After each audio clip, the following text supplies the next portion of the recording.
UT dan kita adalah Garuda. Terbang tinggi menembus awan, membelah sabta pertala.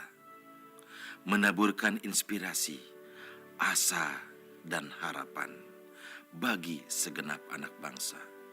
Demi masa depan yang lebih baik dan masa mendatang yang lebih gemilang. Bersama UT, Indonesia Maju.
Universitas terbuka.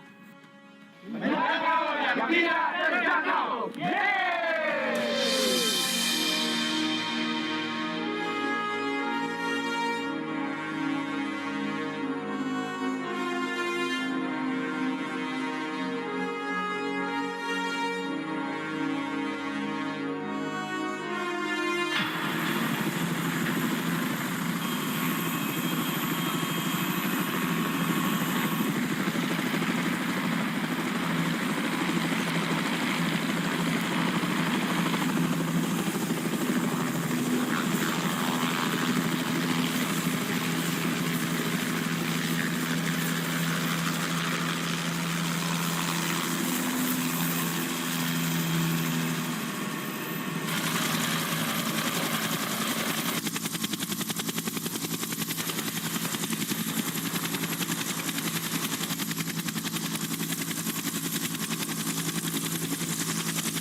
Bangkit dan maju bersama dalam tatanan baru UT PTNBH.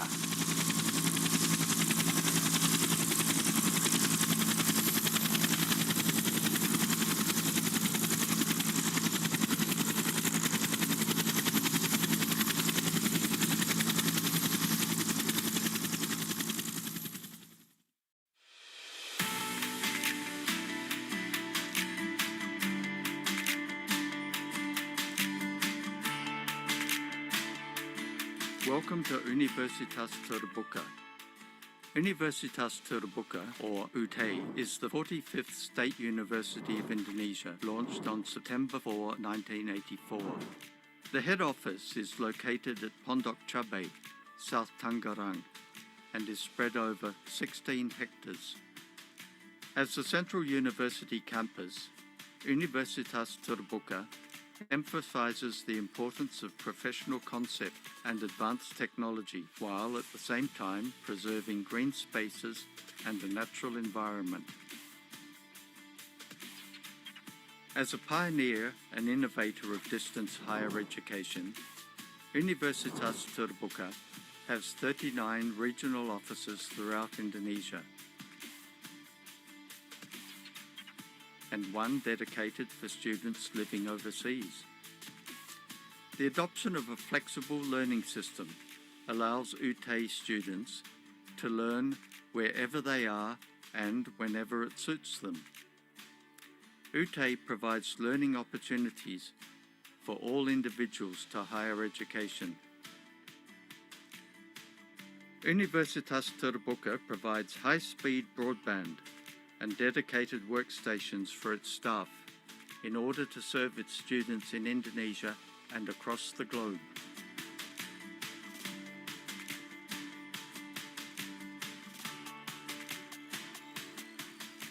UTE's head office is composed of several main units. These are the Information Communication Technology Unit. This is responsible for information and communication technology management, which involves network management systems and application development information, as well as communication technology. The Multimedia Development Center is responsible for content development for teaching through creating imagery, animation, audio, video production, and more. The Learning Material Distribution Center is responsible for managing all the daily activities of a centralized distribution center and warehouse. The library is responsible for the development, selection, and maintenance of the learning material collection, and the ordering, processing, and cataloging of all library materials.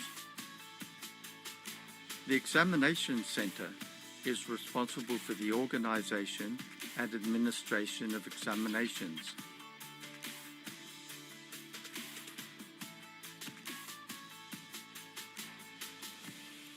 The Rectorate building contains the offices of the Rector and Vice-Rectors. The Bureau of Finance, General Affairs and Partnership is responsible for carrying out financial affairs and the university's planning, administration and management.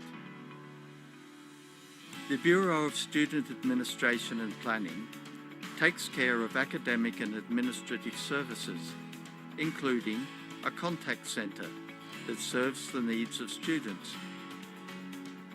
The core teaching and learning functions of the university are conducted through 4 faculties. These faculties offer diploma, bachelor, master, and doctoral programs. These faculties are the Faculty of Economics, the Faculty of Law, Social and Political Sciences, the Faculty of Science and Technology, and the Faculty of Education and Teacher Training. At present, Universitas Terbuka has a student body of just over 350,000 from every corner of Indonesia and more than 50 other countries.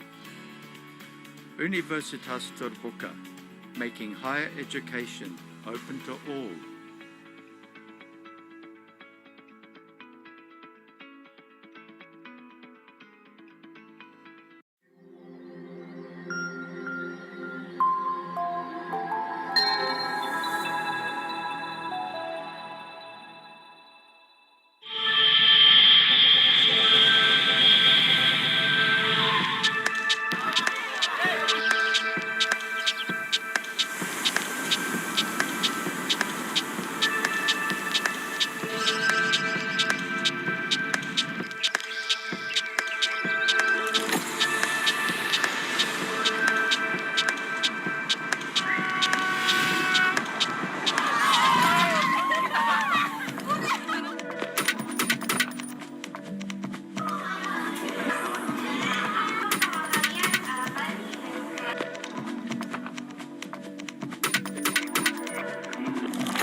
yaitu dengan diresmikannya Universitas Terbuka. Berdiri pada 4 September 1984, UT langsung berlari untuk menciptakan inovasi dan terobosan baru dalam bidang pendidikan tinggi terbuka dan jarak jauh di tanah air. Lahirnya UT membuktikan komitmen pemerintah untuk memeratakan akses pendidikan tinggi yang berkualitas tanpa batas. Hampir 2 juta alumni UT tersebar di tanah air dan mancanegara dengan beragam profesi dan keahlian. Hal itu menunjukkan UT telah berhasil melaksanakan mandat pemerintah.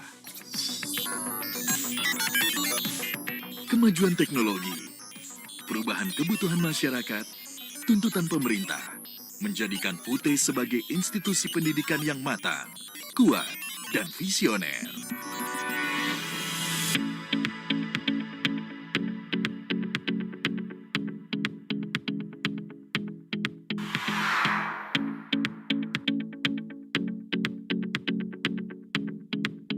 Dengan status baru sebagai perguruan tinggi negeri Badan Hukum atau PTNBH, UT tetap pada jati dirinya, yaitu menyediakan akses pendidikan tinggi yang terjangkau biayanya, terjamin kualitasnya, dan tersebar layanannya. Status PTNBH ini membuat UT sejajar dengan PTN lain yang sudah lebih lama didirikan. Status ini juga membuat UT semakin otonom dalam pengelolaan akademik, tata kelola, pengelolaan keuangan dan aset, serta sumber daya manusia.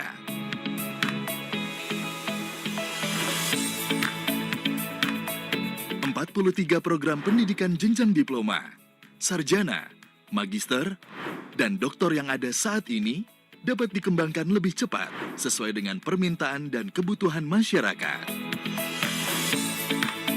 Menyadari kompleksitas, pekerjaan, koordinasi, dan tuntutan akurasi yang sangat tinggi, UT mengembangkan berbagai aplikasi. Semua aplikasi itu disatukan dalam digital learning ecosystem.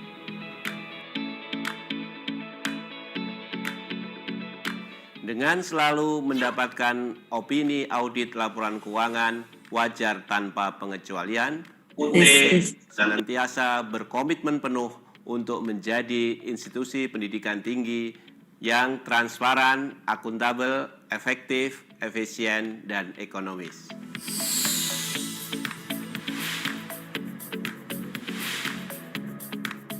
UT menerapkan standar yang tinggi untuk bahan ajar, proses pembelajaran, dan asesmen hasil belajar. Dengan demikian, para mahasiswa dimanapun mereka berada diharapkan akan memiliki standar kompetensi minimal yang sama.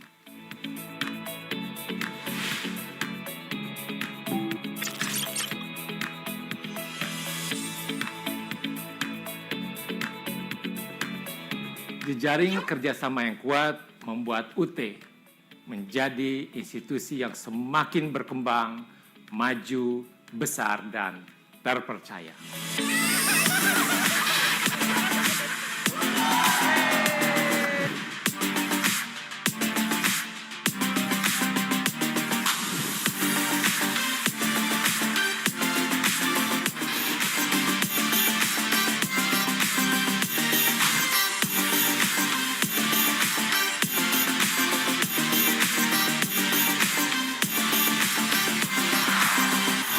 Bangkit dan maju bersama dalam tatanan baru UT PTNBH.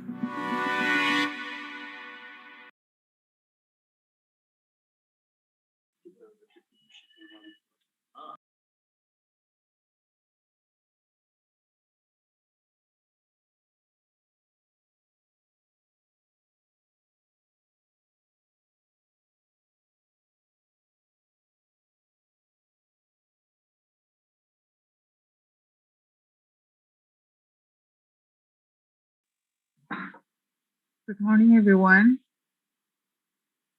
As we are about to begin, please enjoy your seat. I have a note to make before we begin today's activity. I would like to seek your cooperation in completing this agenda.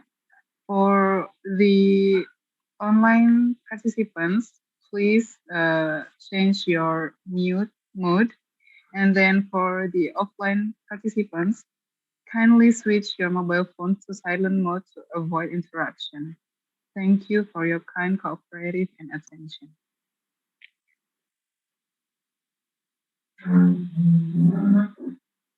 Excellencies, distinguished guests, participants, ladies and gentlemen, Assalamualaikum warahmatullahi wabarakatuh. Shalom, Om Swastiastu, Namo Buddhaya, Salam Kebajikan. His Excellency Vice Rector the First of Universitas Terbuka, Dr. Muhammad Yunus, SSMA, Her Excellency the Director of Universitas Terbuka's Postgraduate Program, Dr. Siti Julaiha, MA, Her Excellency the Deputy Deans of the Faculty of Economics, Universitas Terbuka, Dr. Anda Ani Melani, MSc, and Dr.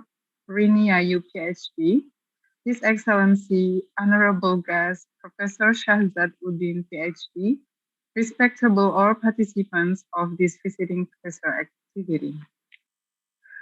First of all, let's thank the Almighty Allah Subhanahu wa Ta'ala who has given us some mercies and blessings so that we can attend this agenda without any troubles and obstacles. Secondly, salawat and salam may always be given to our Prophet Muhammad Sallallahu Alaihi Wasallam, who has guided us from the darkness to the lightness. Ladies and gentlemen, let me introduce myself first.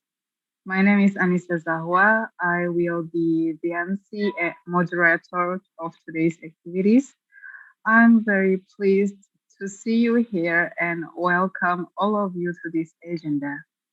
This event takes place online and offline. For the online, participants can join through the link that we have sent to your email. So welcome for today's visiting professor activity with the topic, writing publishable article in the top tier journal. We would like to thank everyone here for making time to attend this remarkable agenda. Ladies and gentlemen, on this occasion, allow me to read the sequence of this activity. This visiting professor activity is divided into 4 sessions. First of all, the opening ceremony by playing Indonesian national anthem and hymn Universitas Terbuka. And then second, welcoming speech from the Vice Rector the First of Universitas Terbuka, Bapak Dr. Muhammad Yunus, SSMA. And then fourth, the presentation session from Professor Shahzad Uddin, PhD.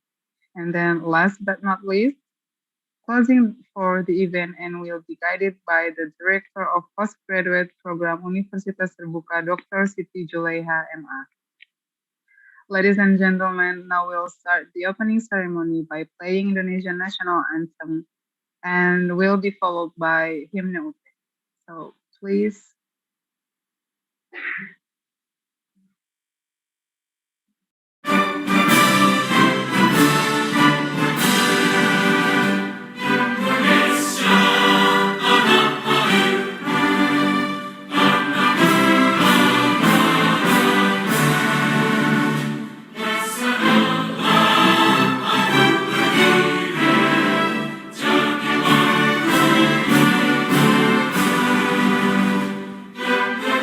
Indonesia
And now we'll continue to Himne Universitas Terbuka.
Thank you very much for the ICT. And for now, please welcome Dr. Muhammad Yunus as the Vice Rector, the first to deliver his opening remarks. Dr. Muhammad Yunus, time is yours. Terima kasih. Thank you. Bismillahirrahmanirrahim. Assalamualaikum warahmatullahi wabarakatuh. Good morning, everybody, and best wishes to all of us. To our distinguished guests, Professor Shahzad Uddin, welcome to Indonesia Open University, Universitas Terbuka. Is Senior Professor of Accounting, University of Essex, UK, Director of Accounting Center, Editor of Journal of Accounting in Emerging Economics. To my colleagues from Universitas Terbuka, to all honorable guests, and to the presenters and participants of this event. Welcome to Universitas Terbuka. The seminar is organized by doctoral degree in management and master degree in management, the Faculty of Economic, Universitas Terbuka. On this very special day, again, I would like to thank to our invited professor, Professor Shahzad Uddin from University of Essex, as he will be taking part in this seminar and giving a lecture about how to deal with the issues in article writing and writing an article in a good journal. I also express my heartfelt gratitude to everyone that who has joined this seminar. Ladies and gentlemen, within this challenging period, knowledge-producing centers such as university institutions are key strategic elements for the development of the recent challenge. The visiting professor program show that the Faculty of Economics Universitas Terbuka has a strong commitment to contribute positively to the academic development of Indonesia by disseminating research and innovation conducted by academics at the faculty, together with lecturer and participant at today's one-day seminar. The visiting professor program experience was terrific was terrifically eye-opening, helpful, and generous. It will help students get their foot in the door, literally and figuratively, to variety of bits of knowledge and seminar works. In fact, the program has been an incredible value added to the students and lectures of the Terbuka academic portfolio. I obviously recommend it highly to anyone who works in academic to join this event. The benefit to be achieved in this activity, apart from improving the quality of student education, are to improve the scientific writing skill of lectures. With this collaboration, it can also build international academic cooperation, relationship, and improve to the reputation of Universitas Terbuka. I encourage all of us to exchange new ideas and extend to the network and cooperation among all participants. So we wish you all the best and could take advantage of this event.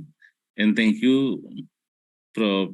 Uddin, for coming in this seminar. Assalamualaikum warahmatullahi wabarakatuh. Selamat siang dan salam sejahtera.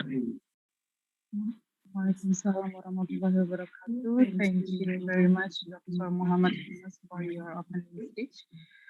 Ladies and gentlemen, before we start our main session, please let us to taking the picture first. And for the online participants, please on your camera. And for taking picture will be guided by our ICT. This is Shahzad. Please, everyone, please switch on your camera. Okay. 1, 2, 3, cheese. Next slide, please. 1, 2, 3, cheese. Okay, thank you, everyone. Excellencies, distinguished guests, participants, ladies and gentlemen, now we are going to the main session of today's agenda. I would like to invite our honorable guest today, but before that, let me introduce our guest briefly. Our guest today is Professor Shahzad Uddin, PhD. He is a professor of accounting and director of Essex Accounting Center. His research is on management control, including labor controls and sustainability in varieties of organizational and cultural settings. Geographically, his research draws from varied research sites located in 4 continents: Asia, Africa, Europe, and North America.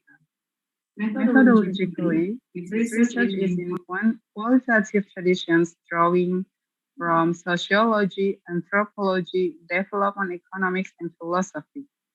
Professor Shahzad has published in top accounting, development, sociology, and philosophy journals such as Accounting, Organization and Society, Work, Employment and Society, Social Science and Medicine, Development and Change, and Journal of Critical Realism. He is also an editor of the Journal of Accounting and Emerging Economies, or JAEE. He is on the editorial boards of several top accounting and management journals. So, Professor Shahzad, welcome to Universitas Terbuka. We hope that you enjoy your trip in Indonesia, especially in Universitas Terbuka. I'm sure there will be a lot of differences between Indonesia and UK, but we hope that you enjoy our countries, especially in today's event. So, ladies and gentlemen, before the presentation begins, let me inform you how the presentation will be going on. First, the speaker will be invited to present the material for 2 hours. After that, there will be question and answer sessions and followed by conclusion for 30 minutes. Now, allow me to welcome our honorable guest, Professor Shahzad Uddin, PhD, to deliver his presentation. Professor Shahzad, the screen is yours. Thank you very much. Just wanted to make sure everyone online, are you hearing me? Okay. Yes. Good. Thank you. Thank you very much. First, I'd like to express my gratitude for inviting me, Vice Rector, here today. And also, Tina was really helping me to come here to this location. And I really enjoyed the being here. And also opportunity to speak to the faculties on the topic that I usually like to speak. And I can see we have a number of people in front of me and also a number of people online. So it's a good opportunity to speak about the publication, a publication process, and also how to write a good article. So thank you very much for welcoming me, and I'm going to start the session.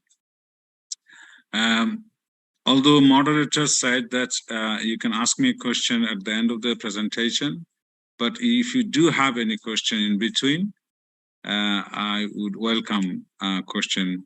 Just interrupt me, because often or perhaps they can, the people on the online, they can write on the chat box, I guess. But people here offline, they can ask me raising hands. So we can have more interactions, I guess. Otherwise, one person is speaking like 2 hours, just a bit boring, I think. So I like to have more interactions if the moderator doesn't mind. Yeah, thank you. Okay, so what I'm going to do is share my screen.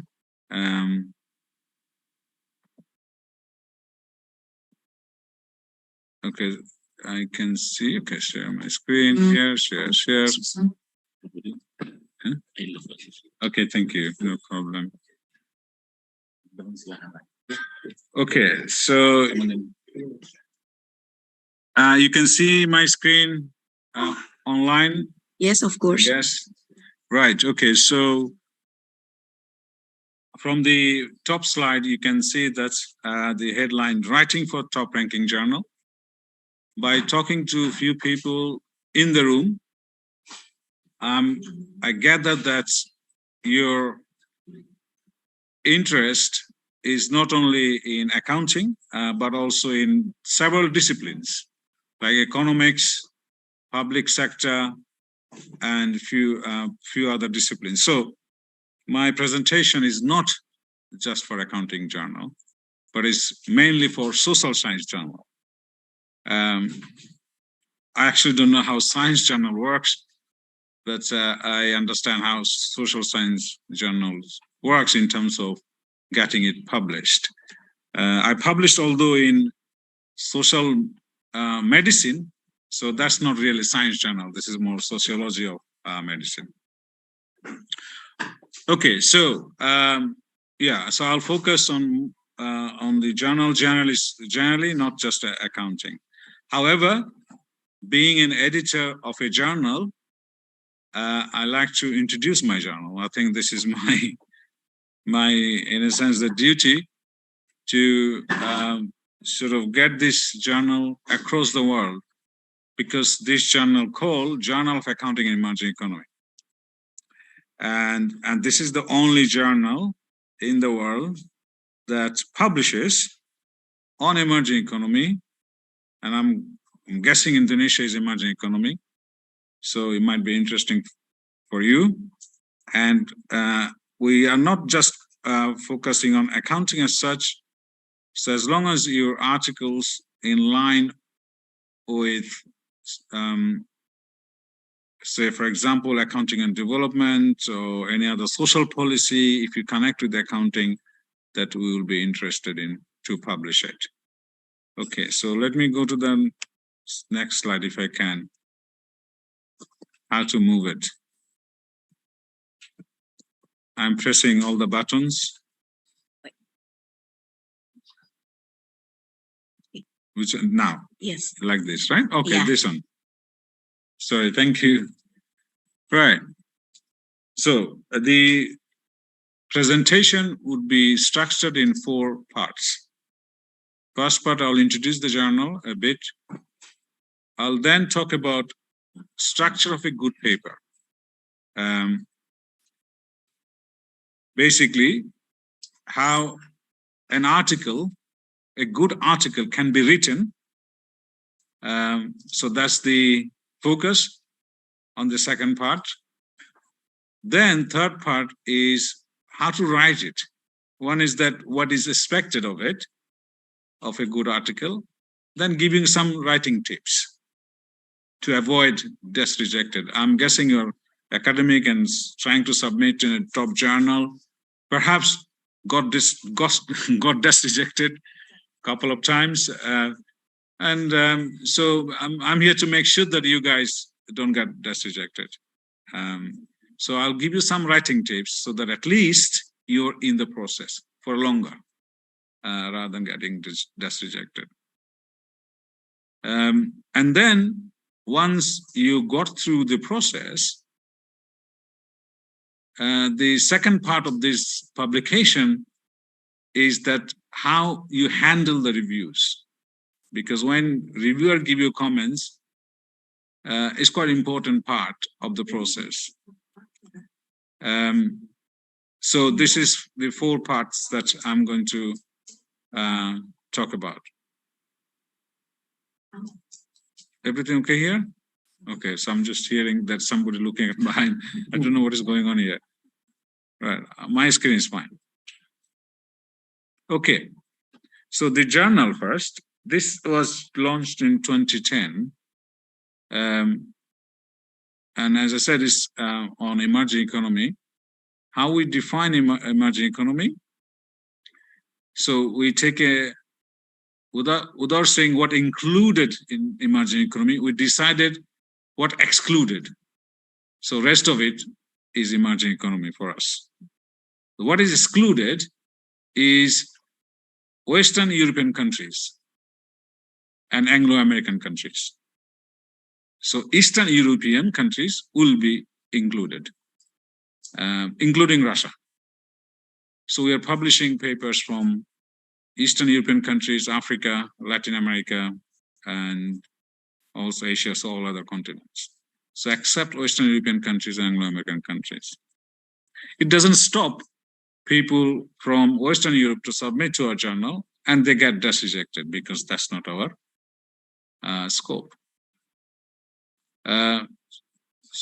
So basically, majority of the world, what are known as emerging. So we're not calling emerging economy in terms of just economics, just financing, because Saudi Arabia is one of the richest country, right? Or Qatar. But there is still, in our view, emerging because we are not taking economics terms. We are taking more of a terms of institutions. So the countries where institutions still are developing or not yet well established. So institutions such as justice system, bureaucracy, democratic institutions. So all the institutions necessary or influential in accounting and organizational practices. So those institutions are still underdeveloped. So in those countries, even though Qatar is one of the richest countries still, we are calling it emerging economy. So the journal will accept papers from those countries. This journal is ranked in all the ranking outlets. As you can see on my screen, Norwegian ranking, ABS ranking is UK, ADBC Australia, Scopus you already know, which is a Q1 at the moment, this journal, and also this journal has the impact factor. So this journal, I've got everything going on for you to submit.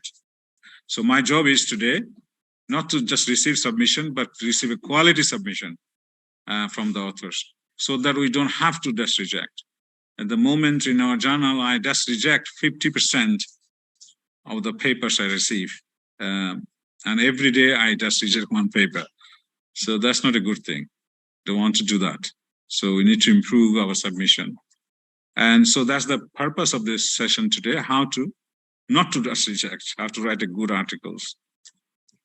So when I say top ranking meaning that not just Q1, but Q1 is kind of a general ranking. Also in some universities or some countries, ABS, for instance, UK, they have a ranking list and they call 4-star, 3-star, 2-star, 1-star. So top ranking for me would be 4-star and 3-star kind of journal. And ADBC is Australian. They do A and B ranking. And SGR is, of course, you know that already, Q1, Q2, Q3, Q4. So Q1 is a top ranking journal. And also NSD is a Norwegian journal. So this is how, although this is not a very good way of measuring journals quality, but this is the only way we have to just get a rough understanding which journals is our top ranking. So if you are new to the field, you're just starting writing your papers, how do you know which one is top ranking? The only way to know, go to this ranking list and see the journal you are trying to submit, whether they're in this list. And so what I like to achieve today is for you to give you some understanding what is expected of from an article that is publishable to be in top ranking journal, which is I just said. So Q1, you can say, is a kind of top ranking journal, generally speaking. And then, of course, we'll do a few other parts. So let's focus on first is what is we expect from a top quality article. So there's a number of sections that one has to write. I think you already know that. But the question is how to write them. You know, what is expected in those sections. So good introduction, relevant literature review, theoretical framework, research method, presentation of findings, discussion and conclusion. Roughly, those are the sections that we see in an article. Now I'm going to speak how each of these sections can be written or what is expected of from each of this section. Given that I have to cover it within next 60 minutes, but in Gajah Mada, EGM, I'm doing it 2-hour session on each section. So you're going to get a knowledge within an hour, which is supposed to be more than 8 to 10 hours. So as a summary. So therefore, you may have a lot of questions. I would invite you to either ask me questions who are offline or write on the chat box, and moderator will then alert me if there is an relevant question. Okay. Is everything okay online? Good. Okay, so let's move on. So let's start with the introduction section. So introduction section is one of the vital sections to write. And this is the section, as an editor, I read. Because if you don't write a good introduction section, I have no interest reading the full papers. Because I don't have time, to be honest. So you got to convince the editor that you've got something important to tell, you know. So first way for editor to understand whether you have anything too important to tell the editor is that by providing that you are addressing an intellectual puzzle. In other words, by saying you're contributing a particular debate in the literature. So for that, you obviously have to identify the debate in the literature. Then you say, this is the way I'm contributing to the debate. And that gives the importance, what I call academic importance. I'll give you a hint how to actually identify the debate in a second. So first thing I like to see in a paper is that you are contributing to the academic debate in the literature. Which country does not matter. Which literature is the main matter. So it's Indonesia, it doesn't matter. As long as you say, this is the academic debate I am contributing to. This is the literature I'm focusing on. If I ask someone a question about what is your interest, if they say Indonesia, I'm not interested. But if they say, I'm interested in corporate social responsibility, so that's a literature, then I'm interested. Because you can contribute to corporate social responsibility literature by drawing experience from Indonesia, or by drawing experience from Africa, or any other continents, any other countries. So main target is for us is the literature. So that's what I'd like to see first. In few paragraphs, not after this last paragraph, in first few paragraphs. So that's vitally important. Second point is that practical importance. So one is academic importance, which is academic debate. Second is practical importance, now, or policy importance. So what is policy and practical importance? It's mainly if you say that your paper is going to contribute to the policy debate, so how to fix things in your own country, doesn't matter. So that can be very Indonesian. That's not a problem. But academic debate has to be general, not Indonesian. Policy one could be local. So that if it is there, that's fine. But if it is not there, that's not essential. As long as you have academic importance, it's good. If you have practical importance, also good, but it's not an essential element for a good article to be published. Most of the papers I receive very good policy importance for their own country. So top quality journal are not policy journal. They are academic journal. So therefore their readers, I'm assuming, from different countries. So if you solve your Indonesian policy in the paper, then that is not good enough. It has to solve a broader issues, which must come from the literature. So after that, you can then pose a research question. So in the introduction, you can develop the question by using academic debate and also adding policy relevance or not, but mainly academic debate. Is that okay? If you have anything to say or anything you want to ask, you can do so and write on the chat box. So these are the expectation. Academic importance come from the academic debate. So these are the few things that I'm going to focus on today that you have to write in an introduction section. So I already talked about academic debate, and I also now give more details how to find those debates.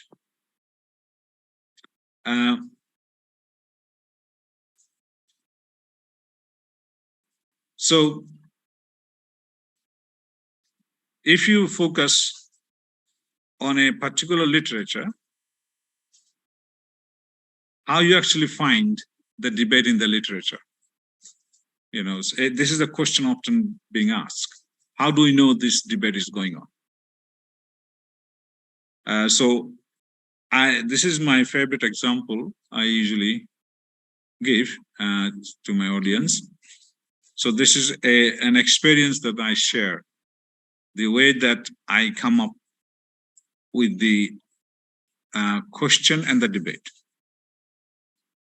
So, and the example I'm going to use now is that maybe it's very common to many people, not just accounting, corporate, for example, corporate social responsibility. Is that a common topic for many people here? Yeah. So let's give an example from CSR. So this is a paper I was writing with my colleague. So this is a journey that I went through to spot a debate. So that's what I'm sharing today. So my colleague shared this with me with some evidence, some already collected some data about CSR changes in companies.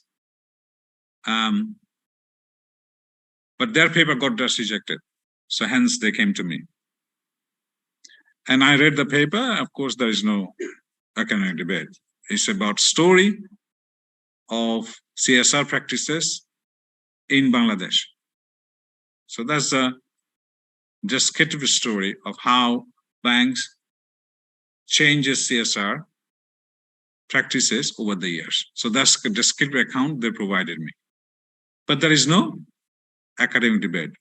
What was in the paper was simply a description in saying in 1980 to 90, this is what happened, 1990 to 2000, this happened, this is how this company produced CSR reports and things like that. Very descriptive account of CSR practices in Bangladesh. Now, no one would be interested. Hardly anyone is interested in Bangladesh. So what do? You have to contribute to the academic debate so everyone is interested, right? Because this article will be read by international audience. If you simply provide a descriptive account of CSR practices in Bangladesh, only Bangladeshi people would be interested, and me included. No one else is interested. I think you guys will not be interested. Who cares about Bangladesh, right? Indonesian cares about Indonesian CSR. So my duty was to find the debate. So when I was looking at the data, I was thinking of, okay, so there is, first question is, I can see that these companies are driven by something to produce CSR. Others companies usually wouldn't produce CSR reports, right? Why they are doing CSR so early on when there is no such pressure? So my first task was to, let's focus on drivers, not CSR. CSR is a big topic, isn't it? So I wanted to focus on first drivers of CSR. What drives company to do CSR? So basically, what I had to do, I look for the literature, look for the Google Scholar, and see how many papers are written on drivers of CSR. And I found that many are written. And I wanted to focus on that debate because I thought, okay, there must be something driving these companies to do CSR. So I have a look at the drivers. So a lot of papers, and some papers are talking about competition drives CSR. And some papers talking about foreign link drives CSR. So they came up with number of drivers of CSR in those papers. And I wasn't sure that, well, I can see there is a debate what drives CSRs. So this is the debate I'm looking at. Some says this is the way they do CSR, or this is what drives CSR. So different kind of opinion or findings or results what drives CSR. So I'm focusing on the debate of drivers of CSR. But still, I did not find my gap in the literature. So already a lot of people talking about drivers. So what is it I can do? So I have a further look at the data that provided me.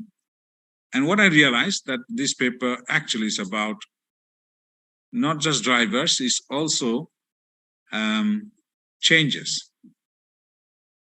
So changes happen over time. So nature of CSR have changed in one decade to another decade. So then I further narrowed down the literature, which only focused on changes to CSR in a historical time period. And suddenly literature came smaller because not many have written on the changes to CSR in historical time period. So in those papers, they're basically talking about how CSR changed over the years and what kind of economic, historical, cultural reason they change. Again, so that's the debate then I was focusing on. So my debate moved from drivers of CSR to narrower debate of changes to CSR in terms of history. Okay, so I'm moving from one debate, so broader literature for CSR, to the drivers of CSR, then moving down towards changes to CSR in terms of time. And then few papers written on it. Then I suddenly realized one thing is clearly missing from this change is that how political regimes changes during this time. When political party change at the top, and clearly there is a link how company react to the political regime. So they change the nature of CSR activities, aligning themselves with the political ideology of the political parties. So that, because this particular set of data gives me this inspiration, finding out there must be some connection with the political regimes and CSR. So hence my question came up. So I said, no paper has studied the role of politics in changing CSR. And there is no paper. So therefore, original question that I have developed in that paper. We're not talking about Bangladesh. We're still in the literature. We simply said there is no paper talked about role of politics in driving the changes to CSR over time. And our data speaks to us because I can see the clear difference between nature of CSR in different political regimes. So that's how kind of you develop question. So started with CSR, looked at the debate of drivers of CSR, then looked at the debate of the nature of changes of CSR over time. And then we found our question, role of politics. Now, so we developed the research question. So from the academic literature, we developed the research question and I said role of politics has not been studied in changing CSR adopted by companies. But now we are doing it from Bangladesh, right? Our data from Bangladesh. So hence the next question for us, location importance. Why you're doing role of politics in Bangladeshi case? So then you have to make a justification that why Bangladeshi case is an interesting case to make this particular point of politics. So we said, because Bangladesh has changes of extreme political party. So one group to another group, like Brazil, for instance, Bolsonaro and Lula, two different directions. And that seriously impact how company react to those extreme parties, so two extremes. So we said this is the political history in Bangladesh, and that's how this Bangladeshi case would be a good example to address this question. So hence the location importance. So we did not say no one has done this study in Bangladesh. That is not the argument. Argument was Bangladeshi case is an important to address this particular question. And that question is relevant to everyone. Do you see the difference? We did not say no one studied in Bangladesh. This is not our argument. Our argument was Bangladeshi case, because of a particular nature of politics, this is a good case to draw the evidence from. So hence to my suggestion to you guys, that when you write a papers from Indonesian context,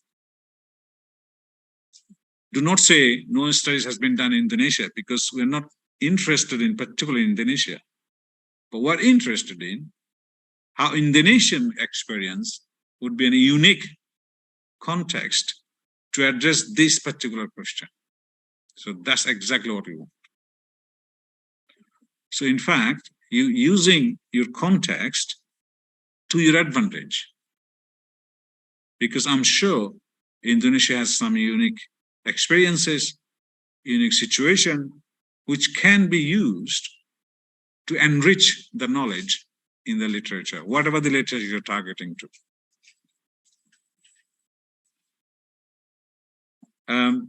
So context and location importance only comes when you use that context to make a case. This context is important to address this particular question. Because when you write a paper, everybody asks you a question, why Indonesia? And you take it to your advantage, Indonesia, because Indonesian experience is unique to address this question, whatever question you're trying to address. Okay, am I clear? Do you have any question or anything come to your mind?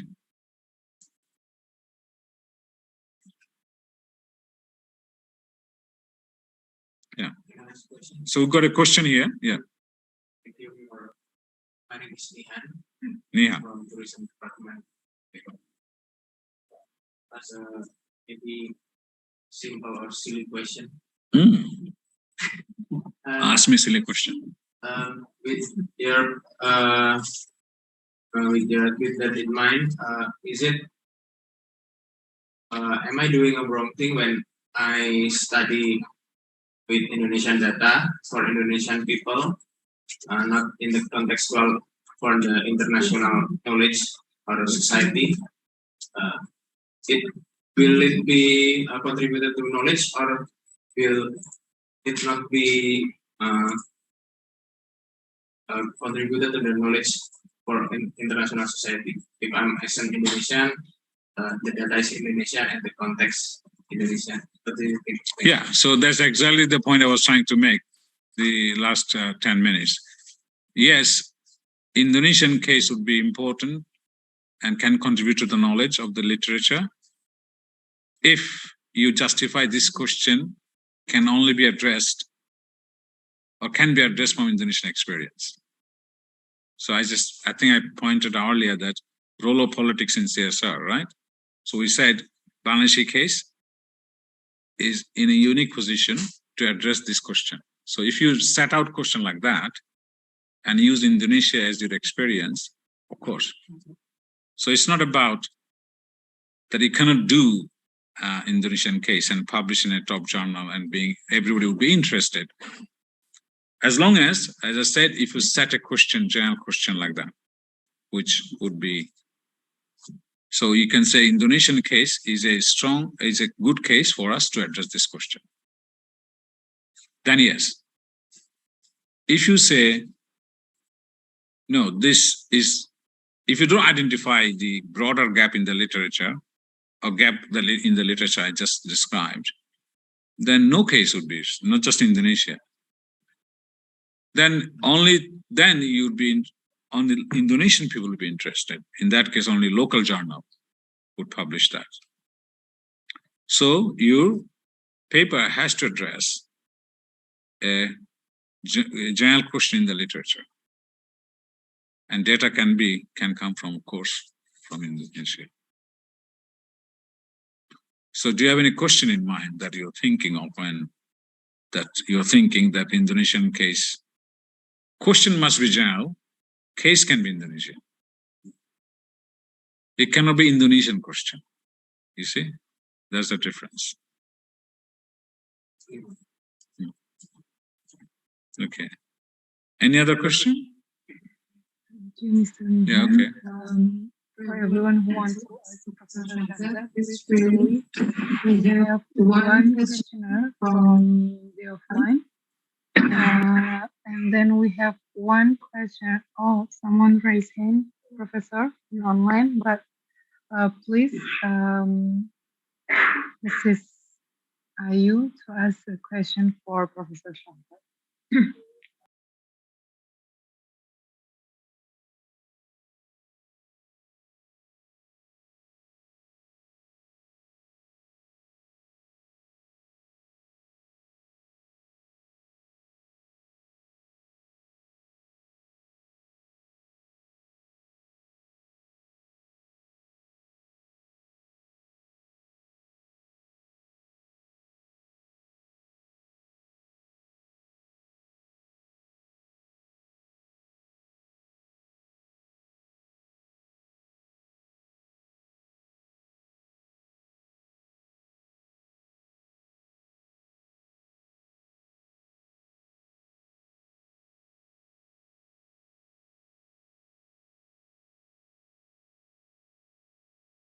Don't worry, I'll not make noises.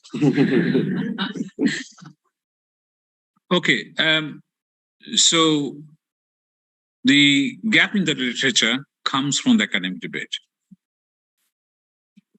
If there is no debate, there cannot be gap. Yes, yeah. So that's why I said, you develop find the academic debate, and then you'll find the question, find the gap in the literature. By thinking about your own context, own data, and go back and see what is it that existing study didn't do in that debate. So, yeah.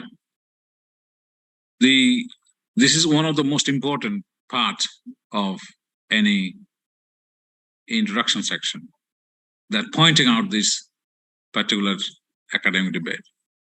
Even heading a line, first line, just pointing out the academic debate would be a good thing. Then the editor would be really interested, okay, this article is about something. Not about Indonesia, but about the literature. Then you justify your case, why you are taking data from Indonesia. Okay, does that answer your question? Good, okay. So there is another question, I think, online. All right, thank you, Mrs. Ayu. 1, 2, okay. There is also offline. Okay, moderator, you handle it. Okay. There is a question from Mrs. Sri Yusriani Sarah Shamsuri, sir, from the Okay, I can see her. Okay, Mrs. Sri Yusriani, please ask the question.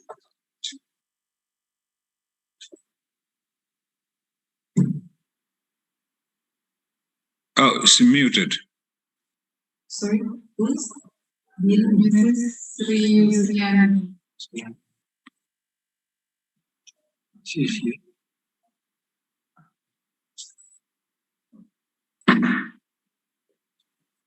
Okay. Yes, hello. Okay. Hello. Sarah, okay. Speak now. Can you hear me? Well, Yes. Can't hear you. okay. Good morning, dear respective professor and all lecturers here. I'd like to I can't thank you hear. I would like to thank you for giving me an opportunity Oh, to I ask have these to. questions. Okay. My name is Rius Riani, with pen name Sarah, a social work and teacher, live in Denmark. And I also study in postgraduate program, Open University here by remote in field Master Human Resource Management. Okay, my questions are, for the first question, as we know, sir, product oncology green products are more expensive. So, I mean, from process, maintain, packaging, marketing, etc.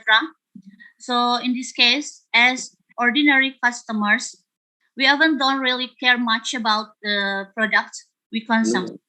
I mean, oftentimes, especially we always feel the same taste don't make sense while cooking some vegetables, etc., whether 100 green products or not. So, what is the solution? I mean, for us as customers, and then what about perspective as producers, for especially if we have micro and medium enterprises relationship with support green products and sustainability in future with these issues. And then the second question, what's the most difficult part in writing a special theme research paper based on your experience in your journey as a researcher as far? And then I'm sorry, I have the third question. When I read in 2021, you read the article with the title Workplace Bullying and Intensification of Labor Controls in the Clothing Supply Chains, right? So post Rana Plaza disaster. The question is how to convince that respondents will reveal the things they experienced at work. So as such, as we know, not everyone wants to reveal things they experience. So thank you so much for advice, sir. It means a lot. Regards from Denmark. Okay. Right. I think that question I couldn't understand, but maybe you can translate it to me. Right. The first question about your product technology and basically how to fix it, which I actually don't know. So it sounds like to me is you're talking about practical issues. So in an academic paper,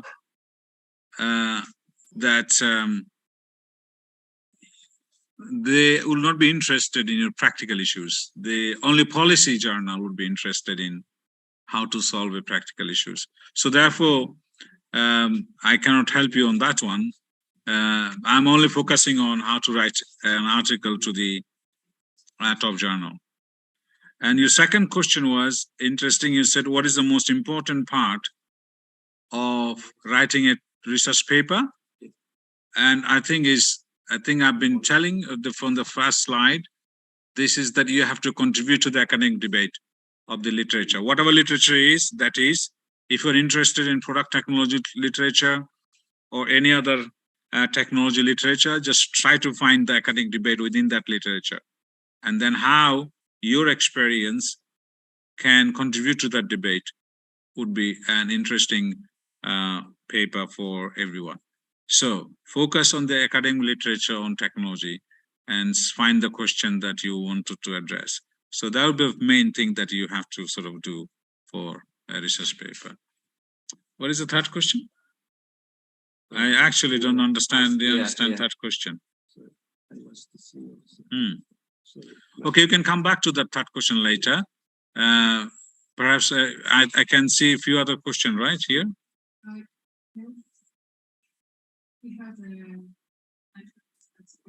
Okay.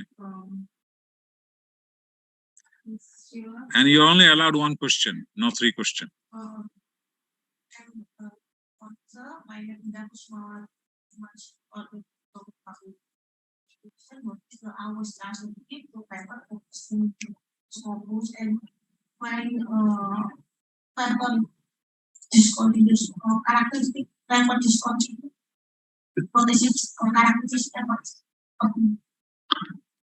So I understand. Okay, let me explain, sir. There are the discontinued papers in Scopus during this time. So how we deal with and how we know the Scopus discontinued journal. Discontinued journal. I think very simple. Don't publish in low quality journal. And how to not They will be discontinued. How identify this? So focus on Q1. Just focus on Q1. Top quality journal. Q1. At best Q2. At worst. But don't go down. So that's how you avoid all this problem. No. So the very idea that journal can be discontinued is, I actually I even didn't know the journal can be discontinued like that. So definitely bad journal. So Q4, I think that was probably Q4 journal, right? The journal discontinued what, Q4? Q4 journal? Huh? Mostly. Yeah, so don't publish in Q4. Don't even try. That the another question? Yes, Shahzad. Can we continue for another question? Yes. Yes. Okay. We have Ms. Sheila here. Please, Ms. Sheila. Good morning.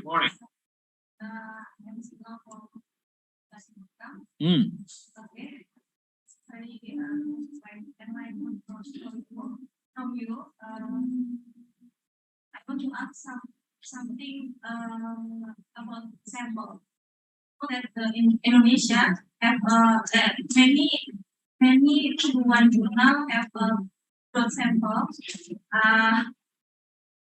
1,000 sample, but we in Indonesia have only 100 sample in in Indonesia.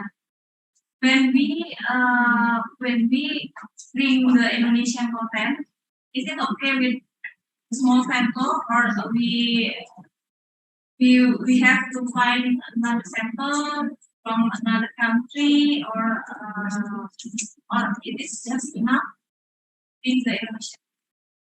Yeah. Number one. Okay. We'll go one more question. Okay. Okay. Number two. My progress paper is in the dividend issue in the academic debt. When we try to bring Indonesian content from the different character of investor, is it okay, or I have ignore to the Indonesian content? Rephrase it. Tell me again. Last sentence. Okay. I lost it. We both from accounting, right? We know that the dividend theory will work in many years. Focus at how dividend influence the performance of a company. But we know that it is still any debate. Is it have effect or not? Right. The investor in Indonesia is irrational. Okay. And we have many individual investors. Is it enough for the? Yeah, I think this is a little bit specific question, but I can tell you. So first question is about that sample, right? It's quite a good question actually. A lot of journal wants a large sample, but I'm not quantitative person. I'm a qualitative researcher. So my answer to you would be that probably not the ideal one, but still I'll have a go. So basically, some journal accept that smaller sample is okay as long as that connect with the research question. So you set a question which can be answered within a smaller sample. So that's a trick you have to do. And test also, do the test which is suitable for the smaller sample. So, and some journal would accept smaller samples, some journals wouldn't. So you need to find that out, writing to the editors before you submit. the article. This is your sample, and so on. I think main thing always have to do, how's your sample or your case from Indonesia is interesting for that particular question. And which actually lends to the second question you asked about the dividend theory and performance. And you wanted to focus on nature of investors, the particular nature of particular features of Indonesian investors. That would be an interesting, I think, context to draw on. You can advance that dividend theory knowledge. Although I'm not expert, I don't know the debate, but you said there is a debate. If there is a debate, I think drawing on Indonesian investors' experience would be a good thing to do. I think people will be interested if there is a debate, as you say there is. Okay. Yeah. So, is there any other question? Yes, Professor. Now we have question from Duyeni. I have a paper with a team from Indonesia with a different university. Is there a small change for me to publish an international journal Q1 Prof? Thank you very much. Right. I think this question can be answered later. This is a kind of, so we are so far covered on the academic debate and things like that. So if you have any question on the how to do academic debate, so then ask this question, because we have more slides and a lot of things will be answered at some point. Okay, so if you have a question on the academic debate and introduction section, ask me. Otherwise, we go to the next slide. Is there any question? Okay, please, sir. It is very difficult for me to understand between practicality and how it contributes to the research debate. For example, like this, we know in education there is two kinds. There is the debate for education for social justice and education for economics. So, in that debate, the practicality for the management, they must fulfill both of them, because on that they must fulfill both of them. It affects how they do allocate the money, to achieve the social justice or achieve the economy. In that kind, is it about practicality or is it about related to the? Yeah, I think it sounds like not practical. It sounds like a more kind of academic debate. I think this debate is going on not just in Indonesia, it's all over the world, right? Education for social justice and education for finance, for economics. So I guess it has serious practical implications, of course, how you allocate money and stuff like that. So that is, in fact, a good few sentences to write, that how that affects society and so on and so forth. But main focus would be then go to this debate of justice, social justice and economics, of accounting, or education in general. But I have a feeling that this has been debated a lot. It's not new, right? So you're then, to publish papers on that, you then bring Indonesian tangle in it. What exactly in Indonesia happening, which can enhance this debate? So is it because Indonesia is such a multicultural country, 17,500 islands, 17,500 types of situation? Would that be an interesting angle to bring to this debate? So that's how you should be thinking. Anyway, so I guess that answers the question, right? Okay, good. Any other question on this slide, not the next slide, not general question like how to publish? Okay, is there any question else? No. I will translate for you. Okay. Using Bahasa Indonesia. Yeah, Bahasa Indonesia I speak, yes. No problem. I will translate. Easier. You don't have to worry. Maybe from the online participant, is there any questions related to this slide, please? Okay, so can move on, right? Yes. So in this section, in this introduction section, I think this is the items you're looking at that you have to write in the introduction section academic debate, practical importance if relevant. Don't push it. There is no reason for you to push it. Then you develop the question or gap in the literature. Then use the importance of context. I said Indonesian context could be important to address this question because this is the feature of debate you're bringing in. Provide that. Then theory. Some papers use theory, theoretical directions. For example, some paper might argue the same question has been addressed by existing theories, but you're bringing new theory to shed a new light on the question. So in that case, theoretical direction is important for you to elaborate how your new theoretical framework would be an interesting angle to address this debate, to address this question that people are debating. For example, I think he pointed out very good question, social justice versus economics. And maybe new theoretical direction can give a new light on this debate. So if you do that, that's also a good contribution to establish. If that is the case, then you have to write your theoretical direction in introduction section. Summarize it, not fully. Then of course you write down your formal research question in the introduction section. Sometimes it comes as a statement. Sometimes the editors or reviewers ask for kind of question format. What is the question, like question format? But both is fine. Then listing the contribution. Some journal wants you to write the list of contribution in the introduction section, but some journal don't. So it depends on the journal. So before you submit, you have a look at the structure of the existing papers and see whether they have listed contribution. But in my journal, in our journal, we don't ask for listing contribution, but other journal they do. If they do, put it.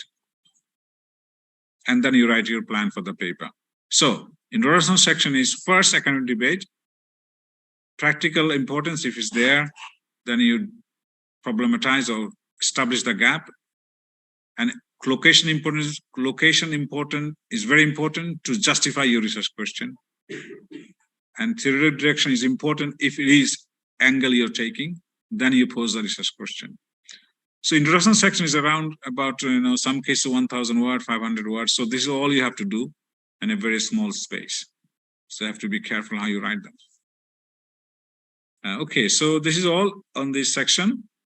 And this is kind of a journey. The slide I'm showing you now.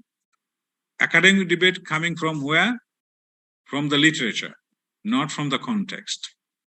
Not from Indonesian context, but context could be an interesting research site which help you to develop the debate. So context is not unimportant. Context, in fact, is a strength because you actually have a unique experience, unique situation in Indonesia, which you bring to the debate. Because Indonesia culturally different than, say, Western countries. Politically, different. Historically, different. Economically, different. So all these differences must have some implications to enhance the academic debate going on. So I would say, whatever literature you're suggesting or targeting or doing, they must be enriched by bringing this Indonesian experience because they are very much Western focused, whatever debate that is. And by bringing this Indonesian experience would be good. And quantitative study is difficult because quantitative study is problematic. The reason is that they want samples, they want this and that. And quantitative sample is often problematic because Indonesia is not a developed economy, so therefore you have a less number of companies and that brings a problem. Qualitative study is very interesting in that sense because it's, so I would want you to switch today. No, just joking. But yes, so you have to be, for qualitative studies, interesting because you're bringing history, bringing politics, bringing culture into the debate, whatever debate you're trying to focus on. So academic debate comes from the literature. So first, especially literature, first more importantly we're contributing to, for instance, I gave some example here, whatever literature Then you specify the debate within that literature. The journey that I just described you from my CSR paper, that's exactly the journey I took, the way that in this slide I said. So specify the broad literature, then specify the exact debate you're trying to address within the literature. Okay, so now second question, now this is the next section. I think we're kind of late. It's only 10:14. So how to write the literature review? I think I'll go through very important points of this section. And often, this is, I'm telling you from my own experience of reading papers from different countries. Often I receive papers absolutely not focused on the research question. So literature review is saying something which is quite different than the research question set out in the literature. So your literature review must be focused on the question. So for instance, again, I give you an example I gave you earlier. Our question was role of politics in CSR. Remember? That was the question that I set, right? So our literature review only on politics and CSR, connection between these two. So literature review around that. Nothing to do about the history of CSR or how to define CSR or etc., etc. Just focus on the research question. So this is quite important. Do not ask for, give any other, because the purpose of the literature review is you only mention those important articles are relevant to your question. You don't bring other stuff. And also bring the key article in your literature review section. Not any article, key article. Do you know how to find the key article? Do you know how to define a key article? So that's the question often people ask. How do I know in this field, this is a key article, right? So there is a two-way that if you're new to the field, so for example, I'm old to the field, I know what are the key articles because I know the literature, generally speaking. But if you're new, then there is a way to find out how the key article. Number one, that you read the literature review paper on the topic. Okay? Always try to find a literature review paper on the topic before you even start. And look at the reference list and see who's publishing and what are the topic. Okay, what if there is no literature review paper, right? There's a lot of topics you're interested that no literature review paper. That's fine. In that case, look for the citation. So whether this article has been cited thousands of times, right? That often the key, but not enough.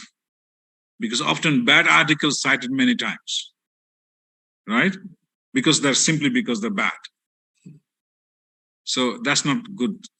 So that's one condition. Second condition, whether this article has published in good journal. So whether they have been published in top journal, not discontinued journal, top journal, Q1, right? So if these two criteria meet, then I would say they are key articles. And also, you have to remember, you don't cite the old papers. Only time you cite old papers when they are seminal papers, like one or two articles. For example, agency theory written by Jensen and Mackling, 1976. So one can write to that one. That's fine. But do not cite old papers. So often I see, they say no one has studied this, and reference is 1980. Of course, in 1980, no one has studied this. Not 40 years gone by. So when you make this kind of statement, make sure this is recent. How recent? I'll give you 10 years. So 2022 to 2012. Oldest article you can refer, or you should be allowed to refer, is 2012. Unless they're key article or seminal article, like Jensen-Meckling type papers. So one thing I always look is that your literature review, whether they are referring to the recent articles. And articles published in top journal. Sir? Yeah. How many is good enough? How many Yeah. articles? Yes. For a literature review? Yes. Not many. Okay. Absolutely not. I have seen a sentence, one sentence, supported by 5 sentences of references. Absolutely not necessary. It just, this is not called demonstration of knowledge. This is called stupidity. Because you can, one statement, you can support it by 1 or 2 key articles. That's enough. I would know if you, an editor would know if you actually know the literature, but if I look at the names, so you don't have to say 10 people's name, you know. Yes, so key articles, so not many. You don't need many, actually. And also, top journal, they don't have many space. So if you have more literature review references, meaning more longer reference list, which you're killing your main text. So when I have to reduce my length of the article, what I do, I go to my reference list, see which one I can cut. Because the first way to sort of reduce the length of the paper. Yeah, so it has to be key article and focused on the research question. And you write the literature review section not descriptively, but critically. So what is descriptively? I just given one example because we don't have time. Say, if you write a literature review sections like somebody said this, that's a description, or somebody said that. Rather, you organize your literature review section in a thematic manner. So read, say, 10, 15 key articles and see what are the main features, main kind of themes coming out. Then you write your section on the basis of those themes. So that would be a critical way of writing it, not descriptive way. You have to say something. If somebody say, if you just simply say what other people said, then your literature will look like 15 statement. Somebody said this, somebody said this, then after what? So what? What is the consequences? Why you are saying this statement? How does it relate to your question? So the way to do it is to find the themes and then relate to your question, because the purpose of the literature review section is to justify your research question, which you identified already in the introduction section. But introduction section, you didn't have any space. You only few lines. So basically, literature review section is elaborated. That's the purpose of literature review section. Justify further of your research question and in a thematic manner. Okay? So I identified a number of features of a good literature review. So those are the things you have to have in that section. Must be related to the research question. Anything not related to the research question, delete.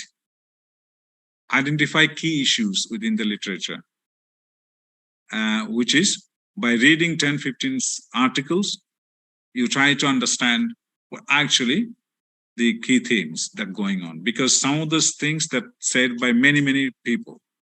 So you try to create those themes reading those literature.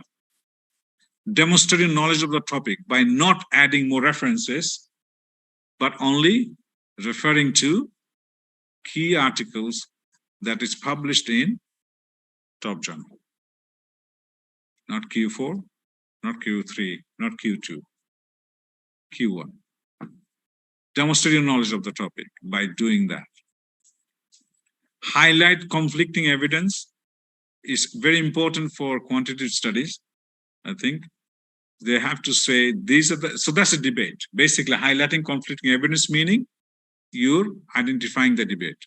So there is some people saying this, but some people saying the other thing. So there's a conflicting, so mixed evidence they call it. So that's also you have to do in your literature review. And final section of the literature review section, final para of literature review section is summarize what has been done and what hasn't been done. So what are you doing? First, you writing literature review on the thematic manner. Then after doing that, final para, what has been done so far, summarize it, what has not been done. And then you pose your question, your formal research question, which you already identified in the introduction section. So one, if I read introduction section, I now know what is your question. I expect now to read more about it in the literature review section. So these are the key issues that you have to do, or key steps that you have to do. Okay, so these are the 2 slides, I think, on my literature review. If you have any question on this literature review, do ask me. I've got one question here, moderator. All right, now we open the question and answer sessions. We have one question from offline. Please, Mr. As an editor, are you looking at the reference in the review from the writer, and we see that it is a top tier? Yes. It's a tier journal or not? Yes. Yeah. So it's very important. Oh, yes.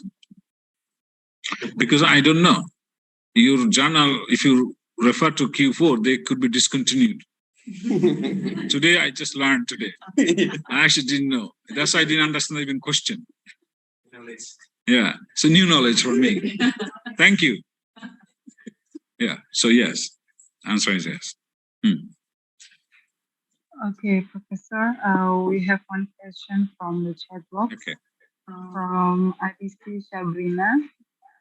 Thanks for sharing insightful information. I have questions regarding the academic debate and the change of publishing in a top-tier journal. Sorry, I don't hear you even. You speak up. Okay. For academic debate, is it enough if we stated that not many articles have discussed the theory that we use, and that articles that discuss it use a quantitative approach, and we use a qualitative approach instead? For an article with a case study exam, for example, a study in small and medium enterprises and an interview approach, can it still be accepted in a top-tier journal? Okay, this is a very general question. It's nothing to do with literature review, right? Yes. So this is about academic debate. Oh, that's about the first. So this is about the first few slides, right? Not the literature review. Answer is yes. You can do that, but you have to demonstrate by ignoring qualitative tradition what they have missed. So that's what you have to do. If you say that previous studies have only focused on this by focusing on quantitative study, but ignored qualitative, but by bringing your qualitative tradition, what is it the literature will gain from? Or what is it that literature has been missing? So that's what you have to justify in your paper. And yes, so answer is yes, if you can write like that. Okay? Okay. Right, Any question on literature review? Is there any question related to the literature review, please? Okay. Okay, please, Miss.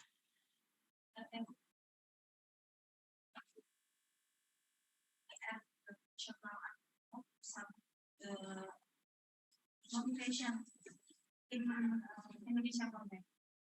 You have Yes, you can. You can. it in literature review or introduction? No, so basically you're trying to, in the introduction, you're trying to give a location importance, I call it, research importance of research science. So you can use national article to say this is what is happening in Indonesia, and this is why this Indonesian experience is important. And to support that, you can use national, local journal, but not for the literature review. This is just simply saying Indonesian case, why Indonesian case is important. In an introduction. Yes, to justify your research question. But this is not an academic debate because it's simply saying Indonesian context is important. Okay. All right. If you don't have any questions, then we can Yes. move to Yeah. the next slide, please, Professor. Good. Okay.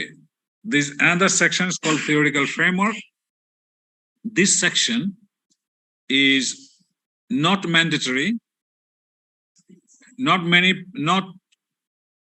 all articles will have this section. But especially qualitative papers will have this section. Normally they have section like theoretical framework. But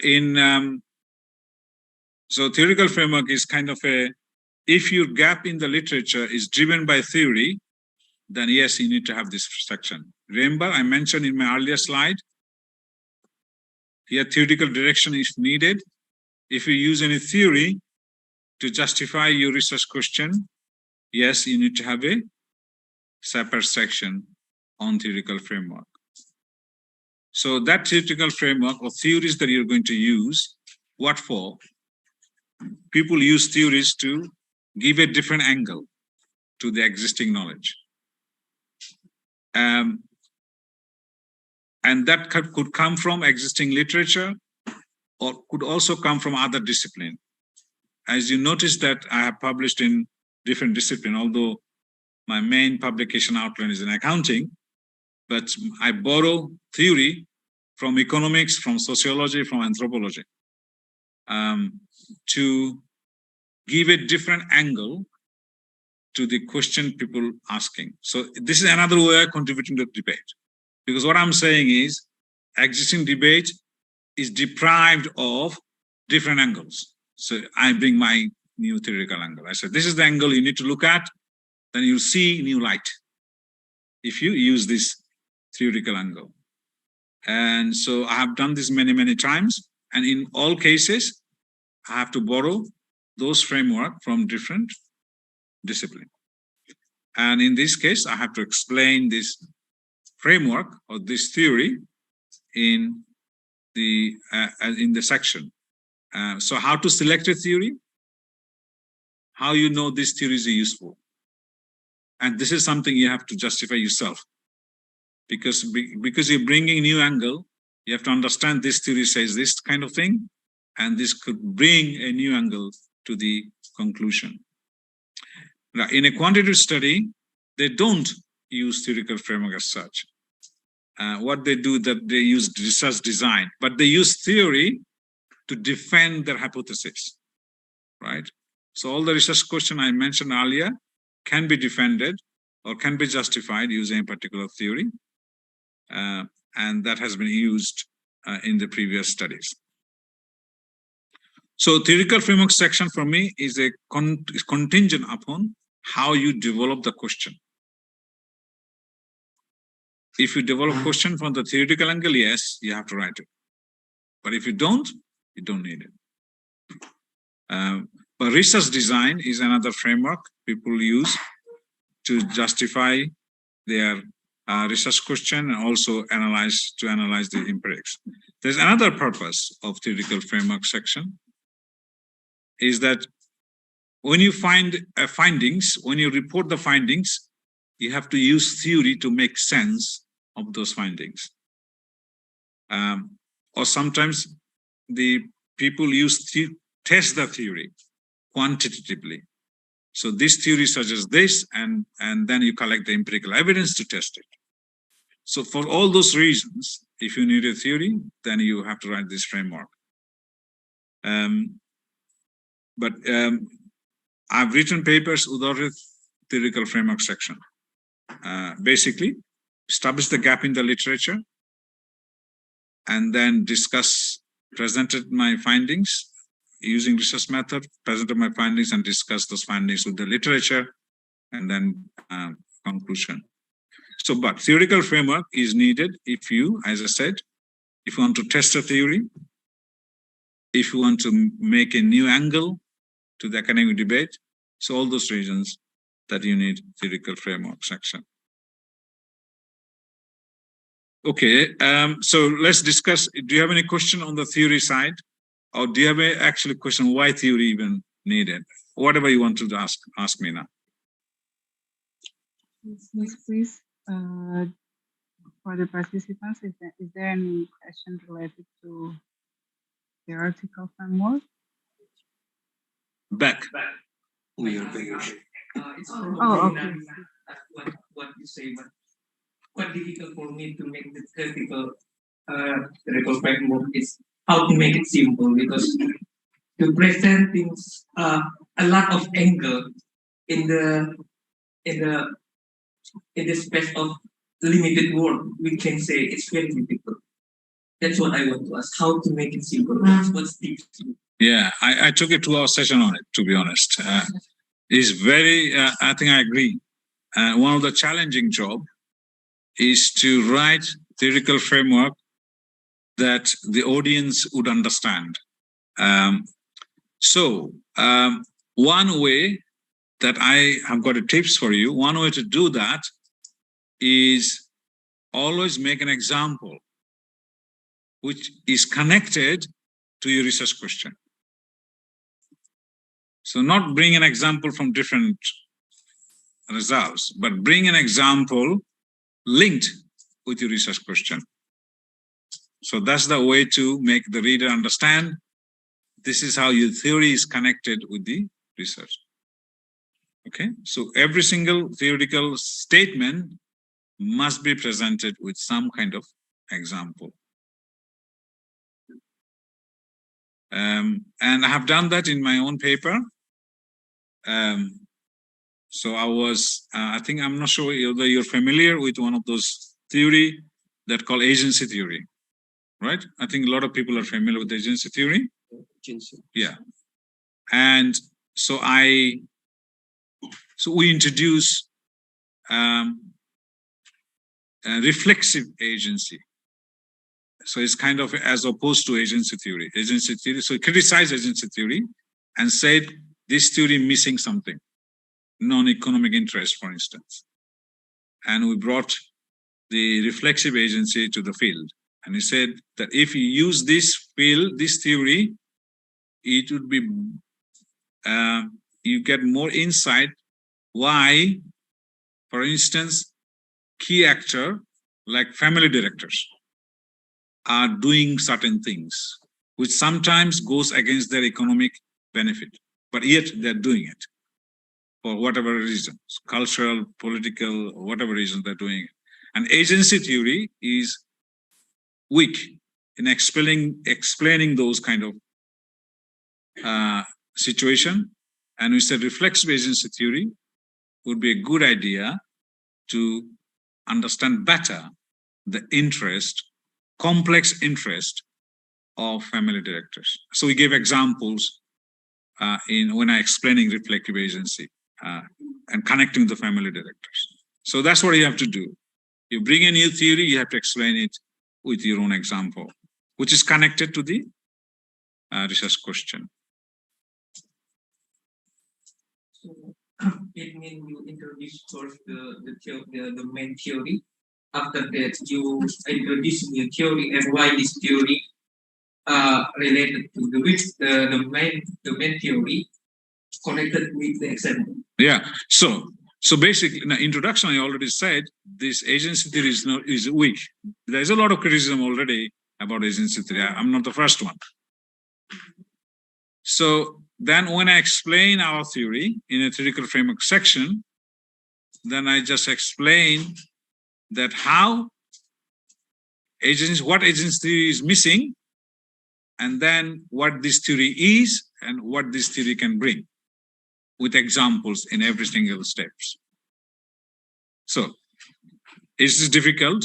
It's not easy. Actually, our reviewer said, can you please write it more simply?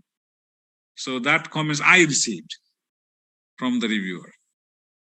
Can you, so was a difficult job for us.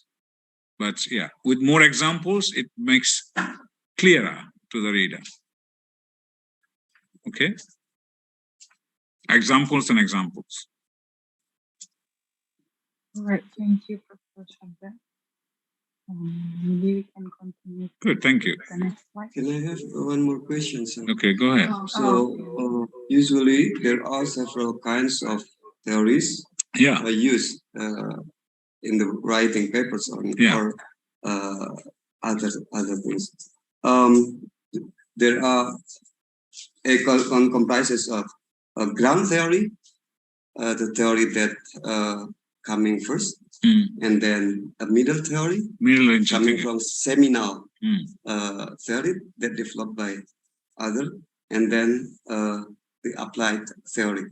And according to you, which theory should be more appears first, or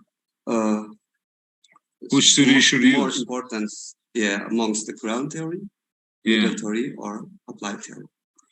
I mean, what you just described to me is that different categories of theory. So one is grounded theory, which you have to develop yourself.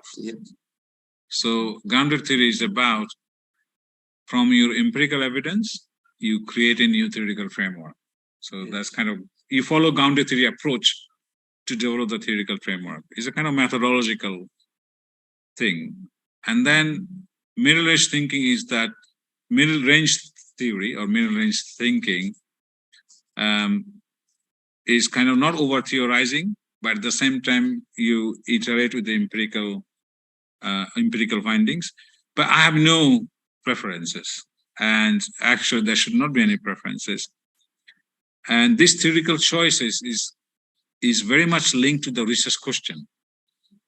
So you take the theoretical choices, whatever research question you're trying to develop.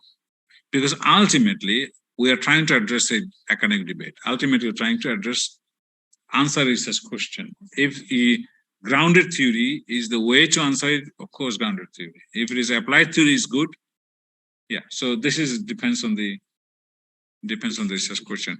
And also, I think always look at the existing literature.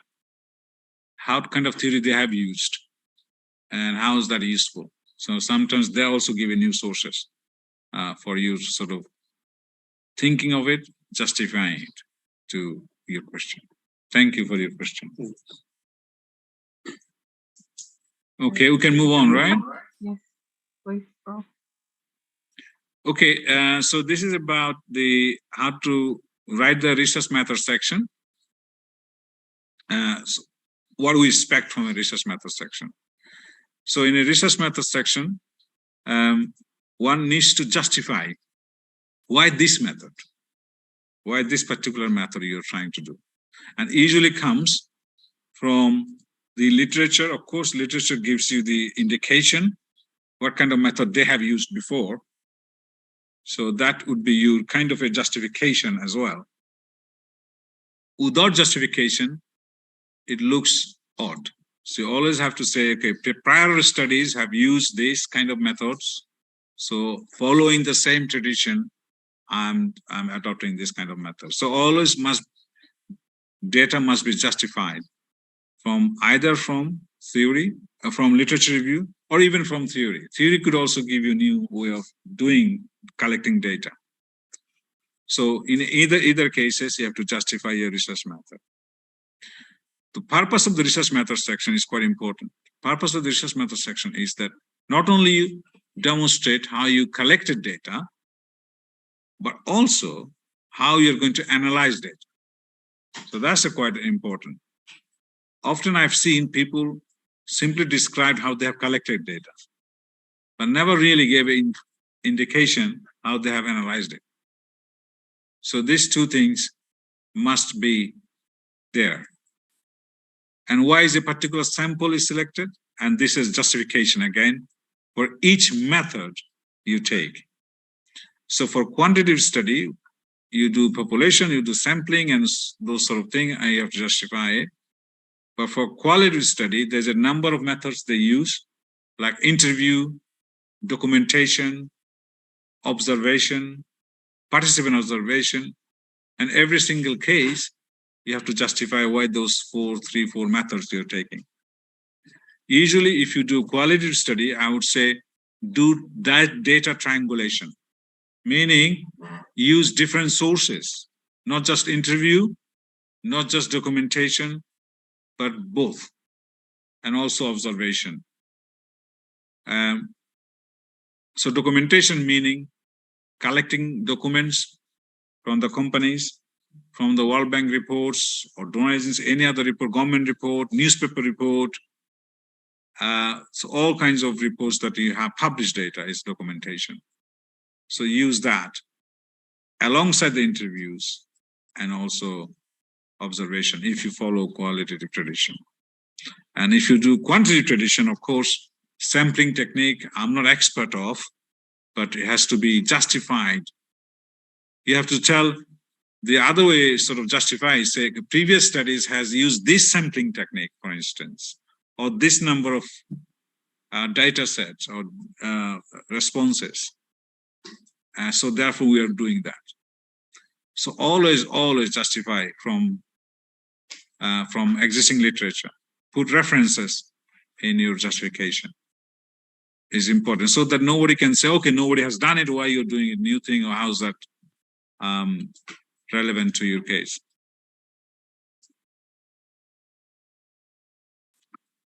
Okay, sorry, I have to move it here. If you follow case study method, is important. Is one of the most messy situation if you follow qualitative data, because you got loads of information and you don't know what to do with it. And of course, I guess also quantitative also same thing. So it's quite important for us to know how you're going to not only analyze it, how you're going to explain the data. How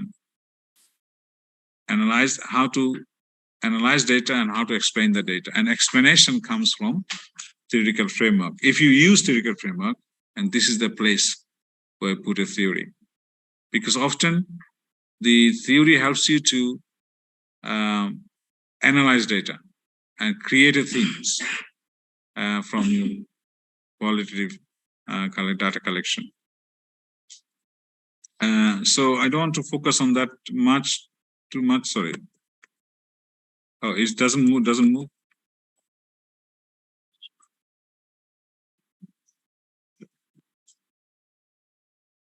Sorry.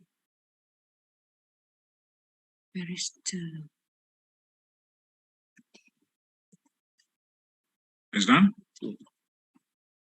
Okay, so this is just some general points I wanted to share with you guys, for both for quants and qual studies. Because my expertise in qualitative studies, so I'm kind of, not very strong on the quant side. So, but still I try to sort of give you some advice. Write the math section as directly and clearly as possible. Just simple sentences is good. But I will also ask you to get your colleague to read it. Because when I write a research method section, the purpose is the purpose of research method section is that somebody can replicate it. If you're reading your section, somebody have read and then say, okay, I can do the same thing. So replication. If they don't have the feeling, if they have some idea, oh, I don't know what they have done here, I don't know what the deal is over there, then it's a problem. So better ask your colleague to read it and see whether they understand how you collected data. So it's quite an important one. If often I write the section, I thought, oh, it's perfect. I've done everything I could. In fact, if I give my colleague to read it, so I don't understand what he said. There's also, what did you do here and there, and what, I don't understand these steps. So all the time, better you ask your colleague to read your research method section.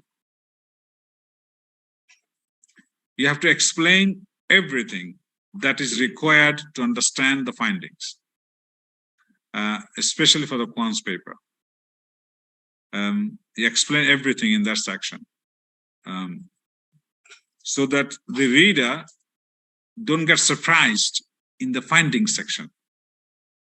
So read it, basically you say how you collected data and how you're going to analyze it, everything so clear, and then they read the findings section, they understand it. So, and also I think it's for the quality study, everything you have to explain carefully. Yeah, that's the best I can give the example of. I think, as I said, main purpose of the research method section is to provide details so the others can replicate the same study. So that's the thing you have to see.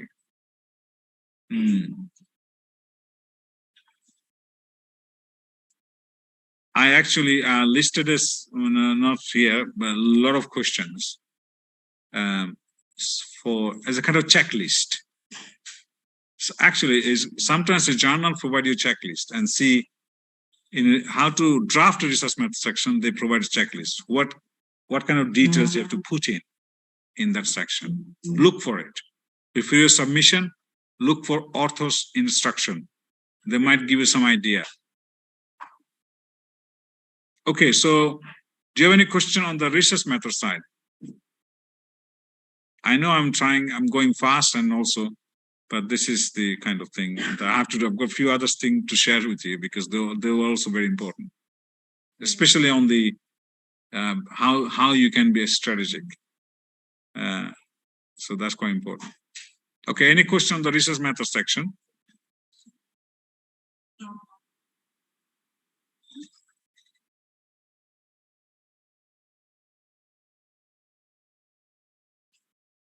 Okay, so can we take a break?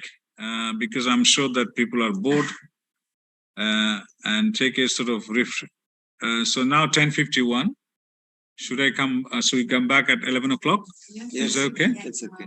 Yes. And you take a break and smoke, whatever. Okay. Okay, so I now mute myself, I guess.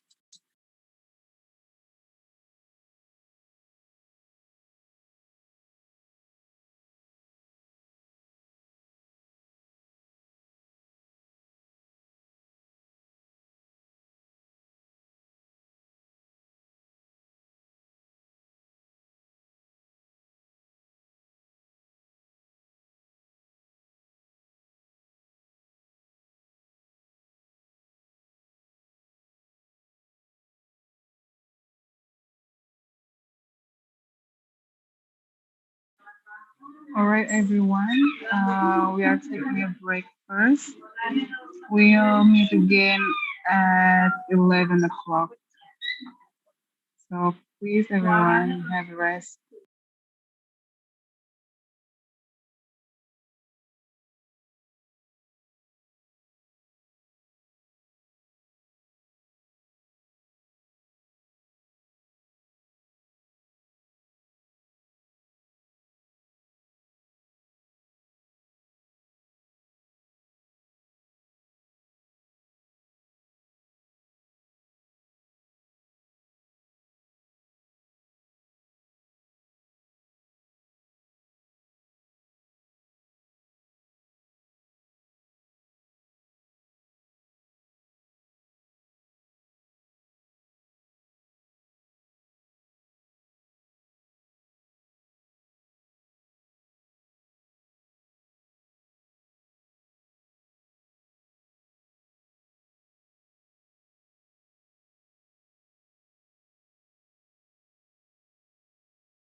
Okay, good.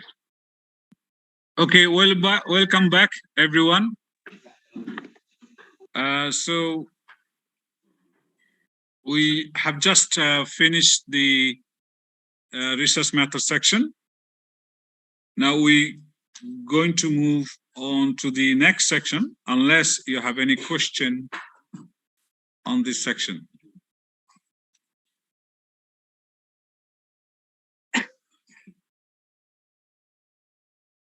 Okay, so the next section of a paper is how writing the findings section. So in quantity papers, this is, I think, usually quite straightforward,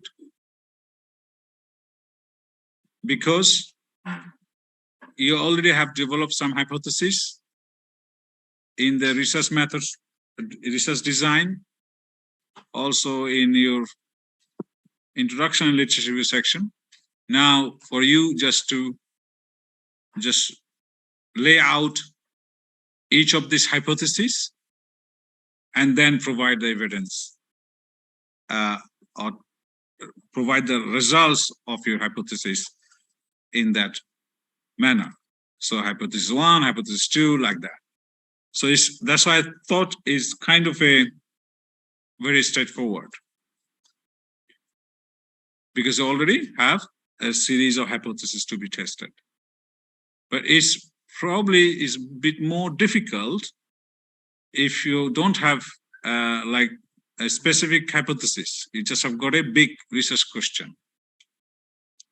Just one research question, not many hypotheses. In that case, it is quite messy sometimes. So again, the main problem I find when I read the quality papers is that the findings often not related with the research question. So people just give their findings. The main purpose of finding section to make sure you answer the research question, just research question. So you can answer it by thematic manner. So you must have some themes that you have developed from your findings. All those themes must be connected so that you can answer this research question you set earlier. So if you don't have a hypothesis, develop some themes for your findings. If you have a theoretical framework, that's quite useful, because theoretical framework give you the guidelines how you present your case. So you use theoretical frame or elements to present your findings. And some papers, just by mistake or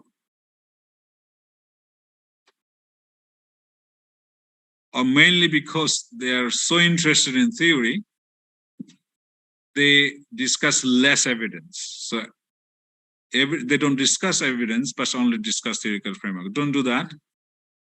We allow the evidence to come through. One of the most important part for the reviewers to see that you have a good empirical evidence. It may be in the quant form or in the qualitative form. If you have a good in-depth empirical evidence, then reviewers can see the potential. They say, okay, this paper has a very good empirical evidence. They're showing us some findings, very good, very deep, and then allow you to give you more feedback, how to present these findings in a thematic manner. But ultimately, remember, you have to answer that question that you set out. So often, when you set out your main research question, this might have some sub-questions. So you can create kind of a sub-questions to answer your main research question. So you present that in your finding section. For quantity paper, as I said, you lay out your hypothesis, You then put down all those tests you have done.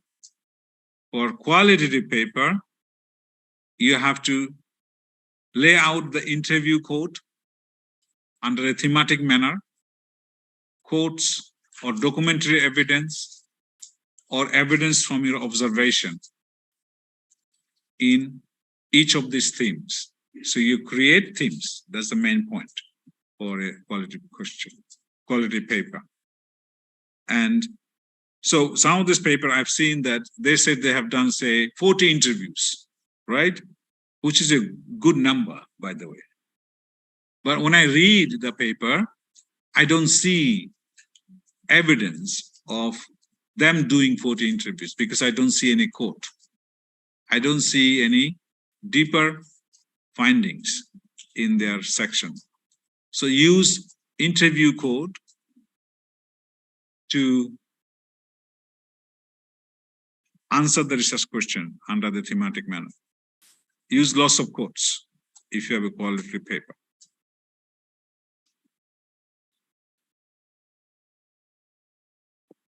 Okay, so two differences here. First, quantity paper hypothesis testing, you just use the hypothesis, but for quality paper, use themes from your findings. And some of those themes you should highlight in your research matter section.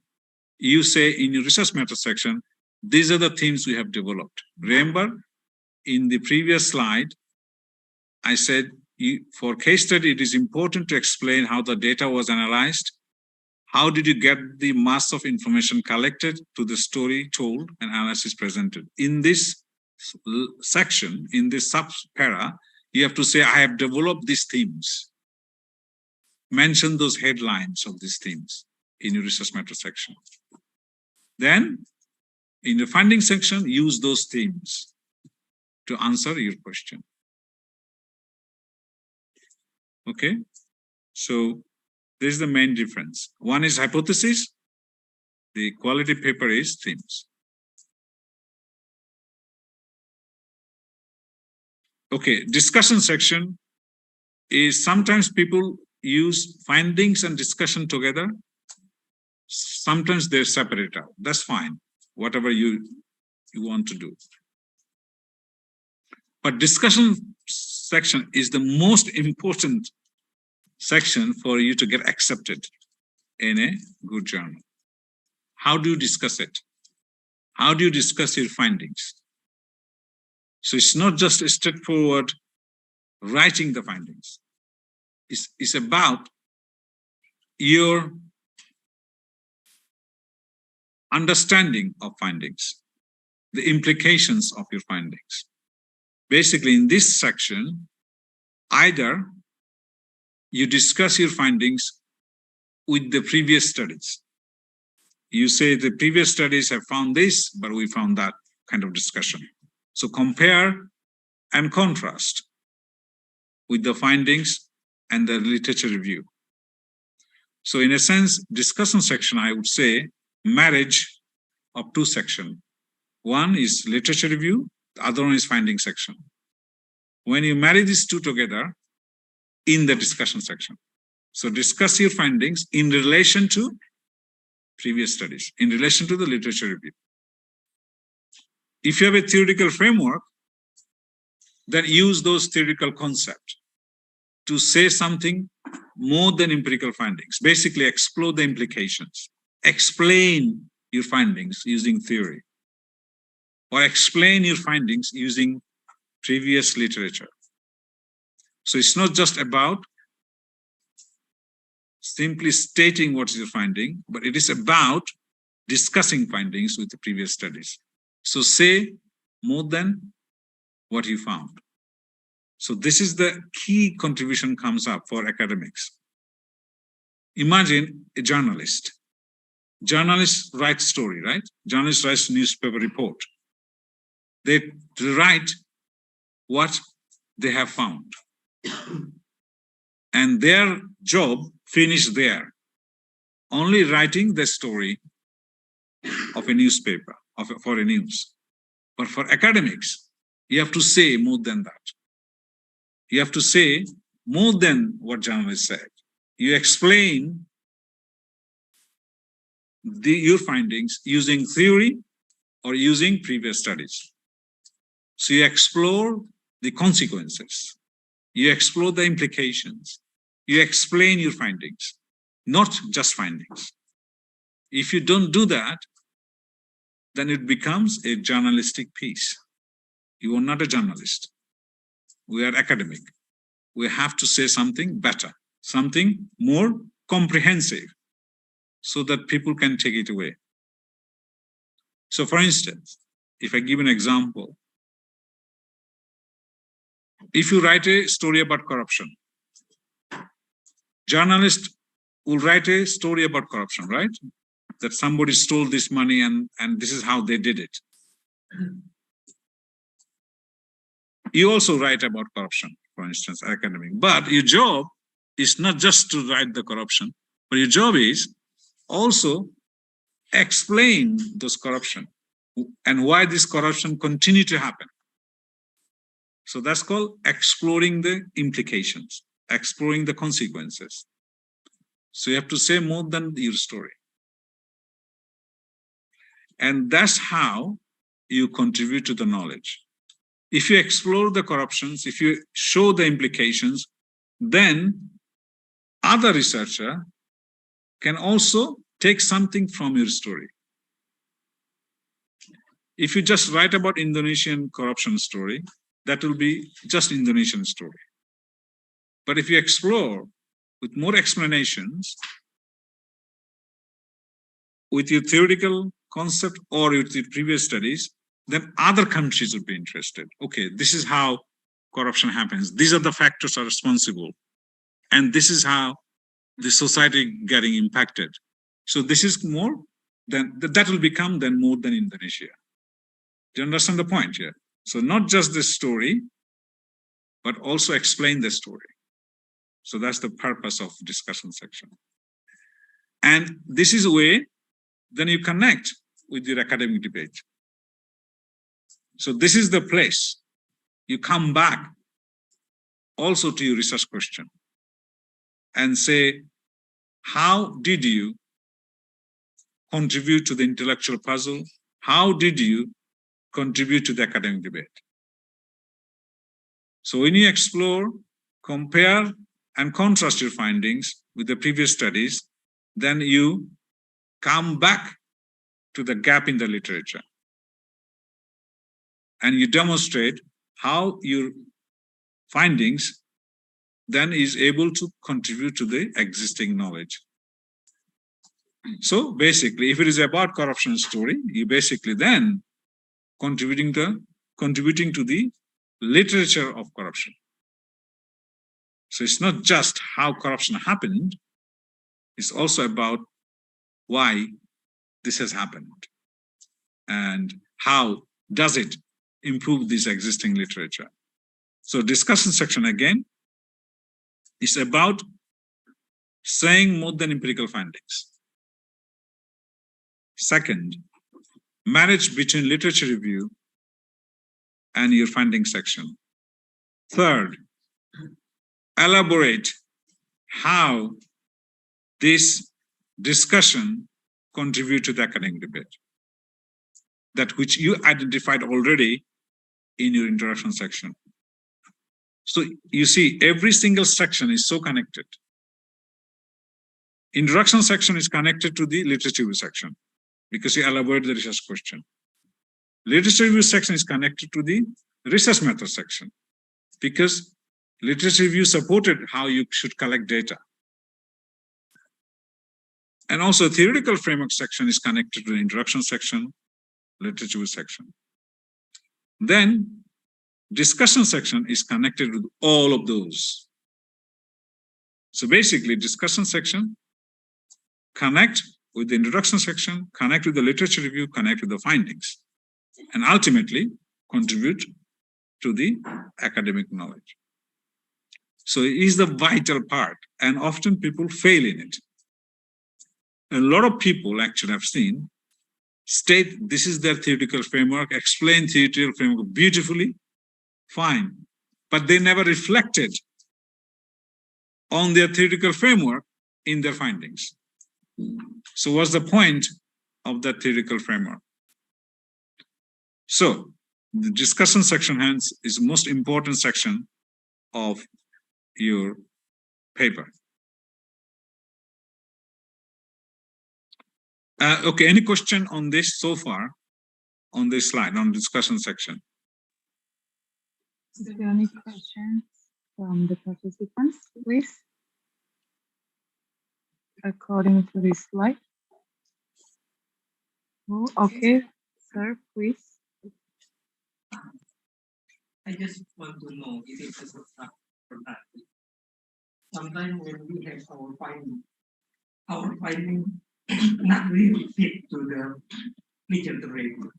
So in the end, we need to sometimes remodel my literature review to fit my finding. Is it a good ethics? No. I think actually missing, basic point. If your findings is so different than literature, then actually is a good contribution. You actually then criticize existing literature, how they have missed those unique feature. And this is actually you should cherish rather than, so one way of looking at it, maybe you should do further literature review, maybe check whether you missed few articles. If not, then still continue with your findings and basically say how your findings so contrasting with the existing literature. And this is how you contribute to the knowledge. Because without your findings, literature will not be improved. It's an opportunity. No, it's not an obstacle. Actually, I'll be so happy to see that if I have this same. But my always first instinct is, if they're so different, I always want to go back to the literature review, see whether I missed anything. And actually, do you know how you can do that? Present your paper to the workshop and conferences. That's often people get comments and feedback and say, oh, you have not consulted this paper. I've always found the same, always found that. For example, one of the papers that I have done recently with your Indonesian colleague on budget politics of budgeting, public sector. And so we presented our paper in our own internal seminar within our group, within the school, within the department. And then we realized, and at least 3 people pointed out what we have missed. Oh, you have not consulted this paper, or you missed that one. So we improve our paper by listening to our colleague. And then we go back and say, okay, yes, actually, we missed that papers, and then we have to rewrite the literature review, research question, and findings is still there because findings are the same. We can't change the findings. So by improving that, we managed to sharpen our argument and managed to even narrow it down so that we can contribute, specifically point out this is what is missing. Because if somebody says, oh, this is not new, I already know what you're saying. Don't be afraid. You read that paper they're referring to, and you always find something there that you always find something that they have not covered. So read and then review, then rephrase the question. So our first question was the interactions between executive and legislative in budget decision making. So we wanted to check how these 2 people interact when they decide on budgeting in local government. And so my colleague pointed out, oh yeah, but this paper have done this already. I don't see anything new. And we realized, yes, they're right. So went back to those papers, and then we go back to our findings. We already know our findings. Then we rephrase the question.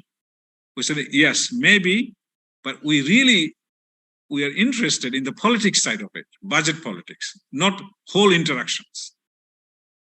So we sort of rephrase and narrowed down our question by saying we're not interested in interaction in general, but we're interested in politics of it.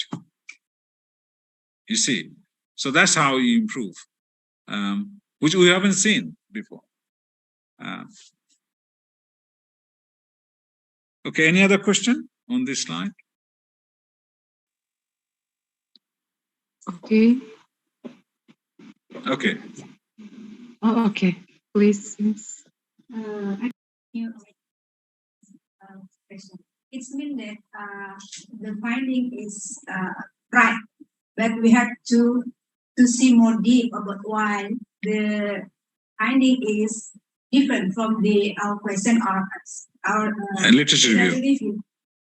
So it's mean that in terms of writing the article, we still focus on our findings, but we have to in the discussion about why that the finding is different from the previous studies. Yeah, you have to reflect, continuous reflection of your findings to the literature. Continuously, you think about your findings, think about literature. Your findings are not wrong.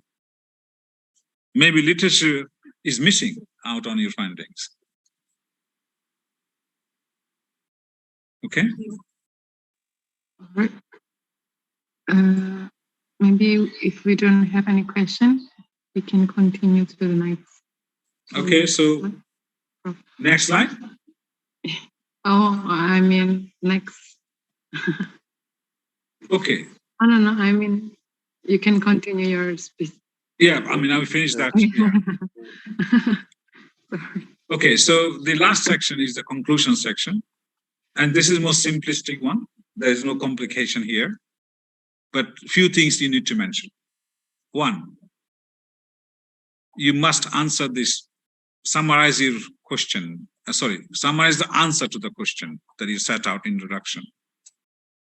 And then elaborate the practical implication, if there is any. Not necessarily there will always be a practical implication, if there is any. Acknowledge the limitation of your study. And often I find it so frustrating that people don't see any problem with their study. So always remember that always you miss something. And acknowledgement of it is good. And also explain how they can be overcome in future. But always finish on a positive note.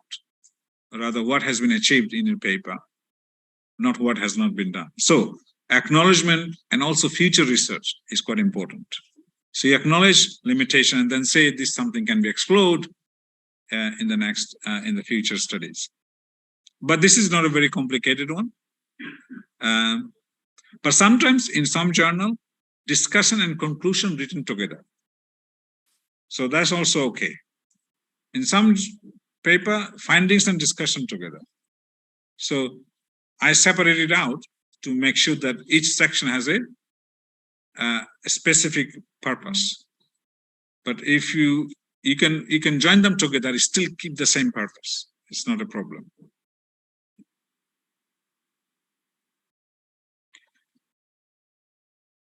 Okay, I think now I'm going to give you some help with this writing. It's a practical help. How actually one should write each of the section. I mentioned that, of course, but it's still, this is a kind of a practical side of things.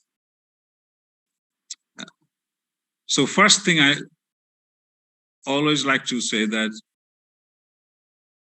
your paragraphs or subsection, you must see as a staircase. So step by step, which means they're linked. They should not appear out of sudden. So suddenly something is appearing in your paragraph. No, always connect your paragraph with the preceding paragraph. And then so on and so forth. So you see them as a staircase. If I read your paper, I must feel that somebody's telling me a story. Somebody telling me a step-by-step thing so that I can follow. Instead of one para in one direction, the other para is, so one para going east and another one is going to west. So must have some connection. You see that as a staircase. So that's the first thing. I know it's easy to say, but difficult to do.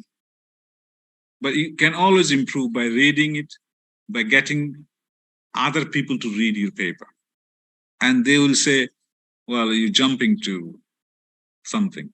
I don't see the connection between one paragraph to other paragraph. And each paragraph would have a specific message, not 5 messages in one paragraph. This is something also you have to remember. Very specific message, each paragraph. Ensure all terms are clearly defined and used consistently unless it is widely known. So some of the cases we see that say people use abbreviation, like, okay, so if some abbreviation is very well known, that's fine. But the abbreviation which are not well known, don't use it. This is actually annoying a lot of people. If I'm not familiar with your abbreviation, oh my God, I've read a paper like, at least 20 abbreviation. And every time to go back, what actually it means. CIT, ABT, DATS, what, just too much. But if you, common one, for instance, if you say earning management EM, is okay, one is fine. Or return on investments, fine. But if you keep saying a lot of other things, is a problem. So make sure there's no point of abbreviating uncommon words. Write it fully. So this is, it's a practical thing I'm saying. It's not like big academic thing. It's just simple thing. And people often, you see, when they're annoyed, when the editor or the reviewers are annoyed, they already took a negative approach to your article. And then they see any academic problems, no, it's no good. But if you write beautifully, carefully, then they want to give you more chances. But you already annoyed people. They're wasting their time by turning their pages, coming back, oh my God, what is that? That is a problem. So if you avoid that, avoid abbreviation if you can.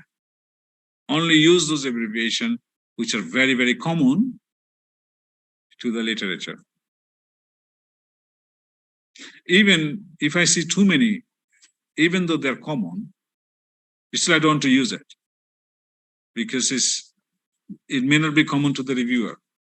I don't know who's going to be reviewer. So I want to be very, very careful when I use abbreviation. Careful about confusing words. So double meaning word, sometimes you wanted to say something, actually meant something else. So avoid those kind of words. I think best way to do it, I know we all have second language English, and in some cases third language, in some cases fifth language. Yeah, it's not a problem. Use professional proofreader. This is really useful. And also professional proofreader does one more thing. They also ask you a question, what does it mean? So they allow you to sort of explain some of those stuff. You thought it's clear, but it is not clear. So use professional proofreader. I don't know, do you have a professional proofreader in Indonesia? Yes? And use native speaker. Important. Yeah, do not change term just for linguistic style, simply to use different words. Consistently use the same word. Ultimately what you're trying to do to the reviewer and the editor,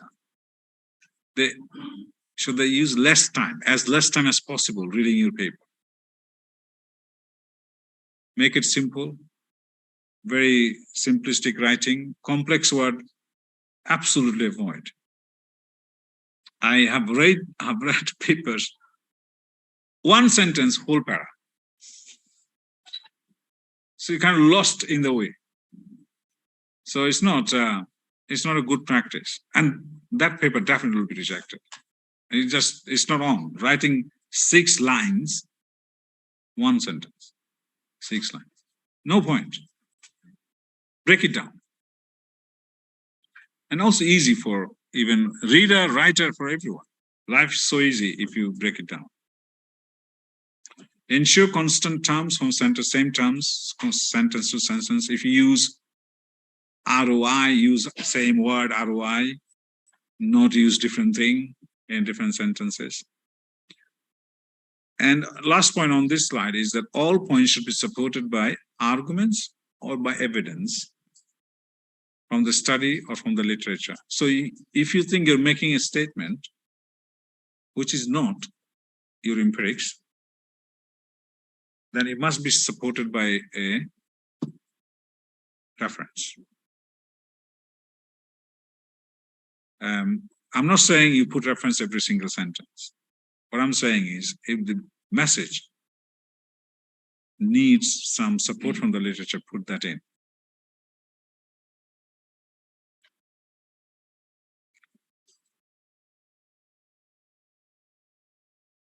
Where you use references, they must be relevant.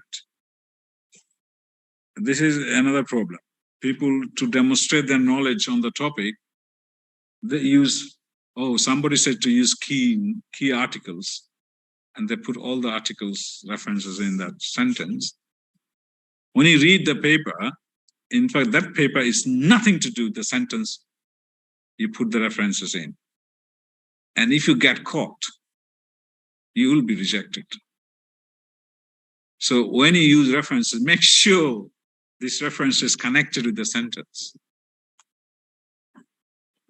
Avoid too many references. I think I mentioned that before. Only use 1 or 2. Avoid unsubstantiated assertions. So basically what I'm saying is, don't claim anything that are bold, not supported by evidence or references. Paper can be published by very narrow claim. You don't have to make too many claims to get paper published. If I can give my example of this paper, I said, role of politics in CSR. We just make very small claim, how politics changes CSR, nothing else. We didn't make big claims about anything. Just simply demonstrated how politics is connected with CSR. And it demonstrated the links. So it doesn't have to be big claims. Small claims, the smaller is better. So you can be focused. Yeah, I think I mentioned that avoid long and complex sentences. Finally, be careful with the use of past and present tense. And this is important because in some journal, they actually tell you whether you should use past tense or present tense. So one journal, for instance, they instructed us to use research methods section as past tense. So read the instruction for the authors, whether they have any specific preference for this use of tense. So again, this also suggests to me that don't submit articles to a journal willy-nilly. My paper got rejected. Immediately they sent to other journal without realizing what the journal is about. So don't do that, because you have to read the structure of the journal, structure of the articles in that journal, and what kind of instruction they have given, things like that. Okay, so these are I think I demonstrated here 6-7 points here. What are the good paper features? Catchy beginning. Well, it's not essential, but it's quite interesting. Catchy beginning. That immediately reading first few sentences and editors are interested. So editors can interested for a few things. One, if they see a debate, first few sentences, that's a good beginning. If not, if there's any practical big scandals, it's a practical importance. Big corporate scandals, big thing that you're referring to. COVID-19, for instance. Those kind of catchy stuff. So maybe they have something here. And of course, You have to demonstrate the contribution to the debate. Then another thing is that we need to see demonstration of the literature, that you have understood and reviewed the important literature. And you have to have a clear contribution. Two contributions I actually pointed out here, empirical and theoretical. Now, empirical contributions are enough to publish paper in a top journal. You can make theoretical contribution, but this is not essential. Or you can make both, empirical and theoretical. But whatever that is, this contribution must be clear, either empirically or theoretically or both. To publish in a good journal, you have to have a good data set, especially for all quants and quals. For qualitative, you have to good case study. For quantitative, you have to have a good data set. I think this is one of the points you mentioned, right? That sampling, yeah? We have a small size. And this is a big problem for many journals. So often journals accept that you have basically collected all the evidence there is in Indonesia, then probably they say, okay, that's probably it. They can't do anything else. But in that case, you have to make sure that in Indonesian case is justified. They only accept limitation of data if they accept the Indonesian case would be an interesting one to contribute to the literature.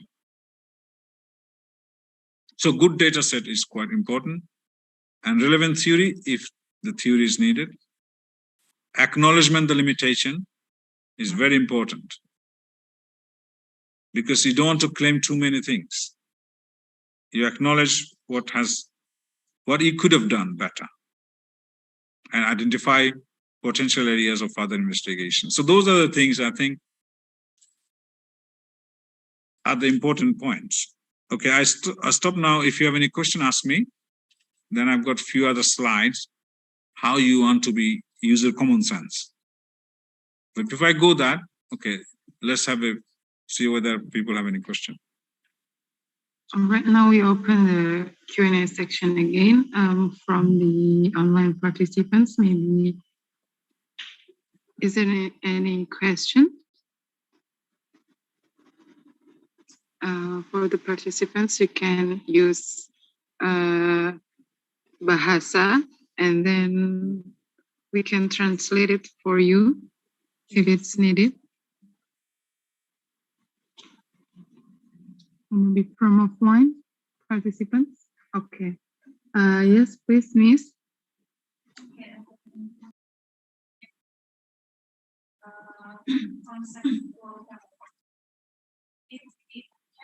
Original theory but I use the scientific expense. And the recent study proved that it can be support or not support, and their explanation. How we put the theory framework, the original one, or we modify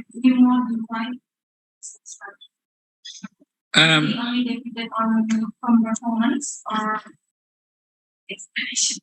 So basically, we're asking, in the literature already, there is a debate whether signaling theory is sufficient to support the arguments, right? So therefore, they should use signaling theory or something else. Is that the question? I think if there is support for signaling theory, you can still use it, because although there is no support, there's two sides, right? One side is saying it's good, other side is not so good. So you can use supportive papers to make your case that you're using signaling theory to defend your hypothesis. Or alternatively, you can bring other theories, which if you think that would be the best option. In both cases, it's fine. It's not a big problem. Question in the that or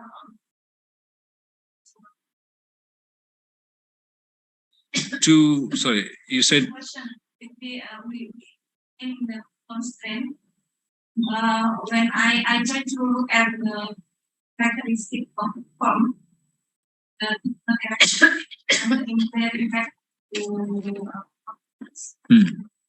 are we characteristic of form in question, or we only say that dividend effect on from performance of yeah, this is a very specific question, isn't it? So I have to read your proposal.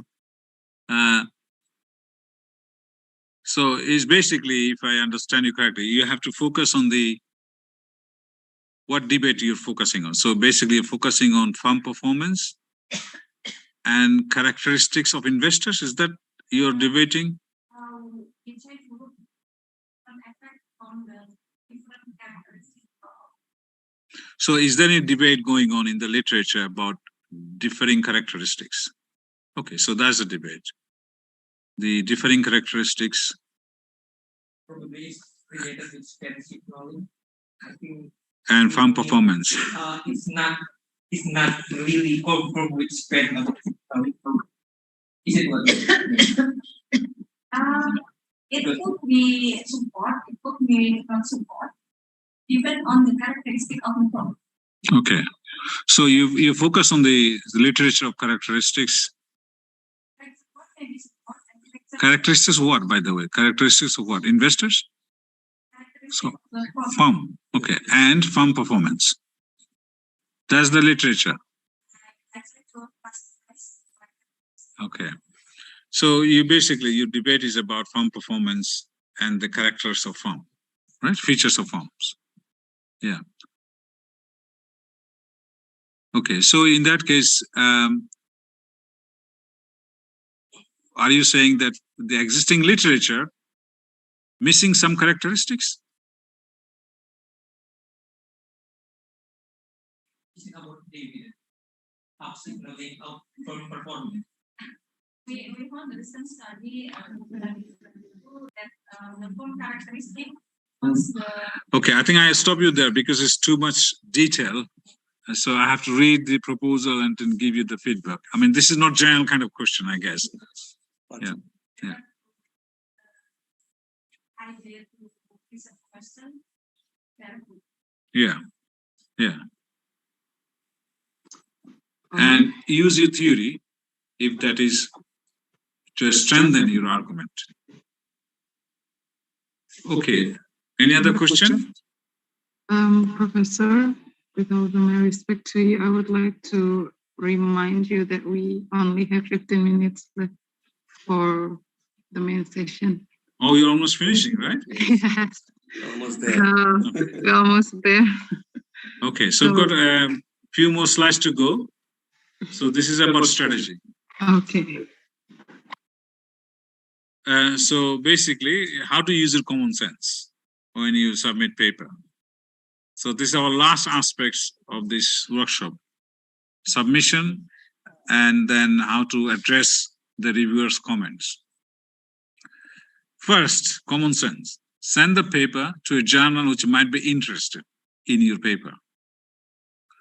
So how do you do that? You read the scopes of the journal and find out the potential readers. I've received papers from, say, for example, this journal called Journal of Economic and Emerging Economy. I received papers from Greece. So I did not consider Greece as a Eastern European emerging economy. So therefore, paper got just rejected. Actually, I received papers from America too. So that means that these authors are not reading the scopes of the journal, right? So you have to read what subject matter this journal actually covering. It's just so frustrating, isn't it? When you receive a desk rejection from somewhere and then immediately angry and send it to somewhere as if by doing that, your publication process will be quicker. In fact, it will be even more delayed. So read the journal before you send to the journal. Second point, find out about the editorial board members and editors. Who are these people? What kind of work they do? What kind of research interests do they have? It's quite interesting, it shouldn't take long. Just have a look. And often your article will be referred to the editorial board member. And make sure you refer articles from the journal you are sending to. So, for instance, you send an article to our journal, no mention of Journal of Accounting and Emerging Economy. You have not contributed or ever make a reference to the papers already published in that journal. It's a good practice because you are contributing to the debate that's happening also in the journal. So you better make a reference to articles published from the journal before you send it to them. So this is quite important. Do not send articles to a journal which you have no reference. Make sure you make some reference. That is the way you demonstrate to the editor that I know what is going on in your journal. And also, it suggests that your article will be relevant to them. If you're unable to make any reference from that journal, means your article may be not relevant to the journal. Okay, so make sure you do that. Make sure no language problem. Please proofread before sending it to the journal, because you don't want to be. Some journal actually have a supportive. In our journal, we have allow our authors to submit to the two process. One is that submit for the proofreading. So they got through this process to the journal's proofreading system, then go to the main system. So our journal provide that facilities, but not all journal. In that case, you have to get it proofread before you submit. Read the instruction, I mentioned that. Main thing is for you that your paper do not get desk rejected. It is so important. I think so far, this section I've discussed is not to have desk rejection. Once you get your paper to the reviewers, actually half job done. It's really good. You should feel good. Even though they might give you a lot of comments and things like that, don't be disappointed. The reason now, because you basically cross the big hurdle. And editor must have seen good thing in your paper before send it to the reviewer. Now, your job is so simple. Basically, convince only two people, if two reviewers. If you convince these two guys, your paper will be accepted.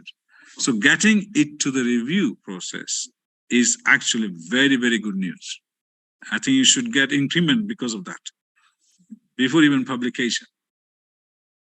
Once you receive the reviews, I call the game begins. So this is the game between you and the two reviewers. You must appear, at least, to consider reviewers' comments. Do not get angry. Don't say this reviewer is stupid.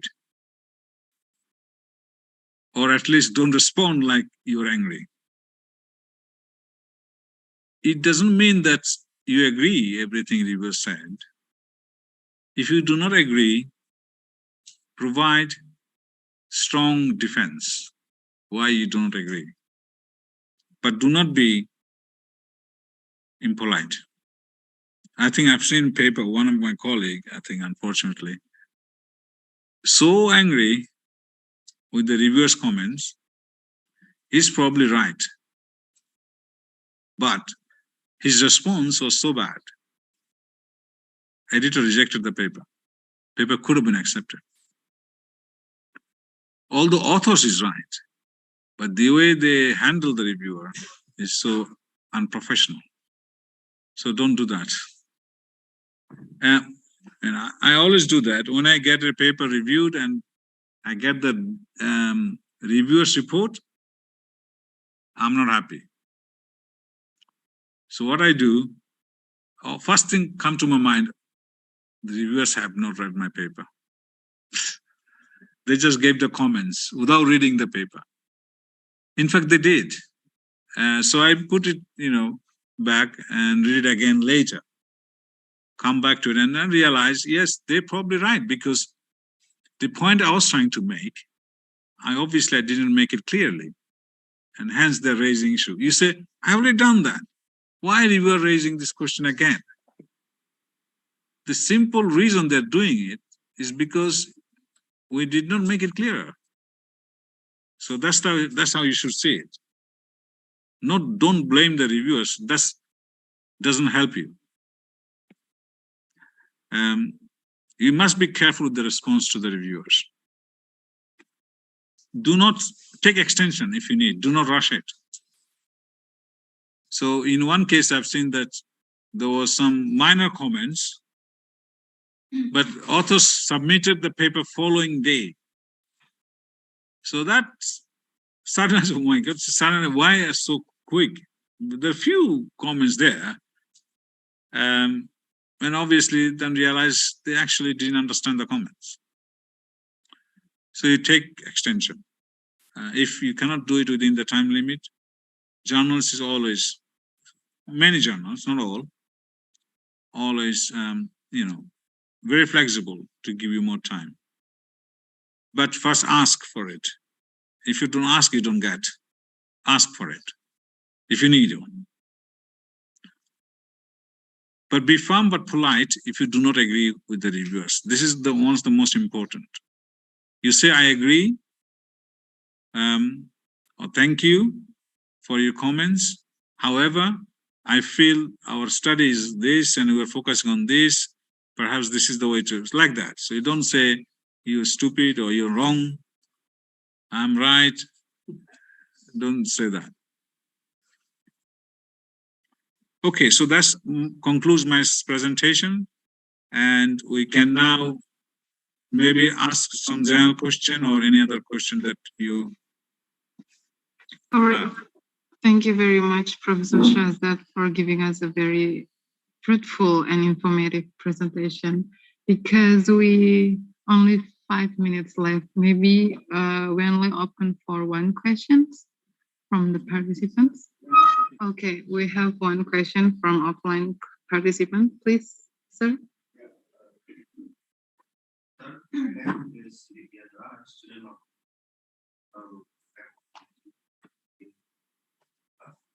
Questions related to the reference. As you said, we should not, you must not put too much references. I still don't understand what is going on.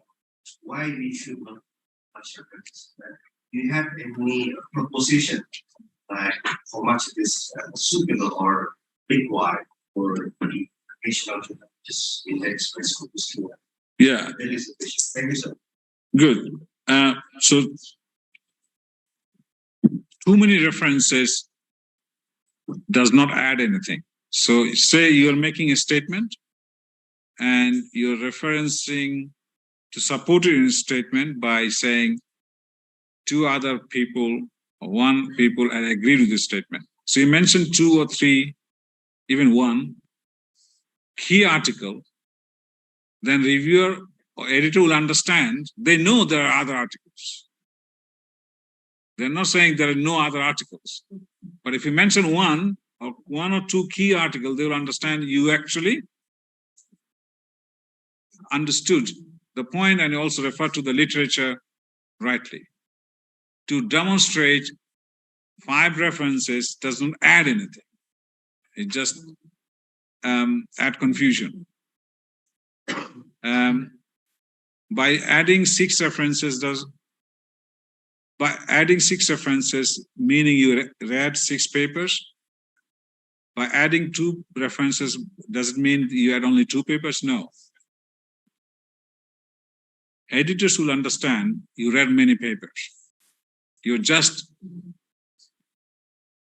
trying to be economical with your wording, and you're only preferring 2 key articles.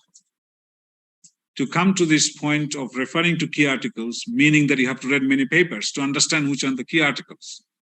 So that's already there. Okay, so prefer, only use key articles. Now, how many too many? For one statement, if you had to add 5 references, is too many perhaps. 1 or 2, I think, is common. But I know some people add more references. But my preference is, for the reference is only 1 or 2 for each statement.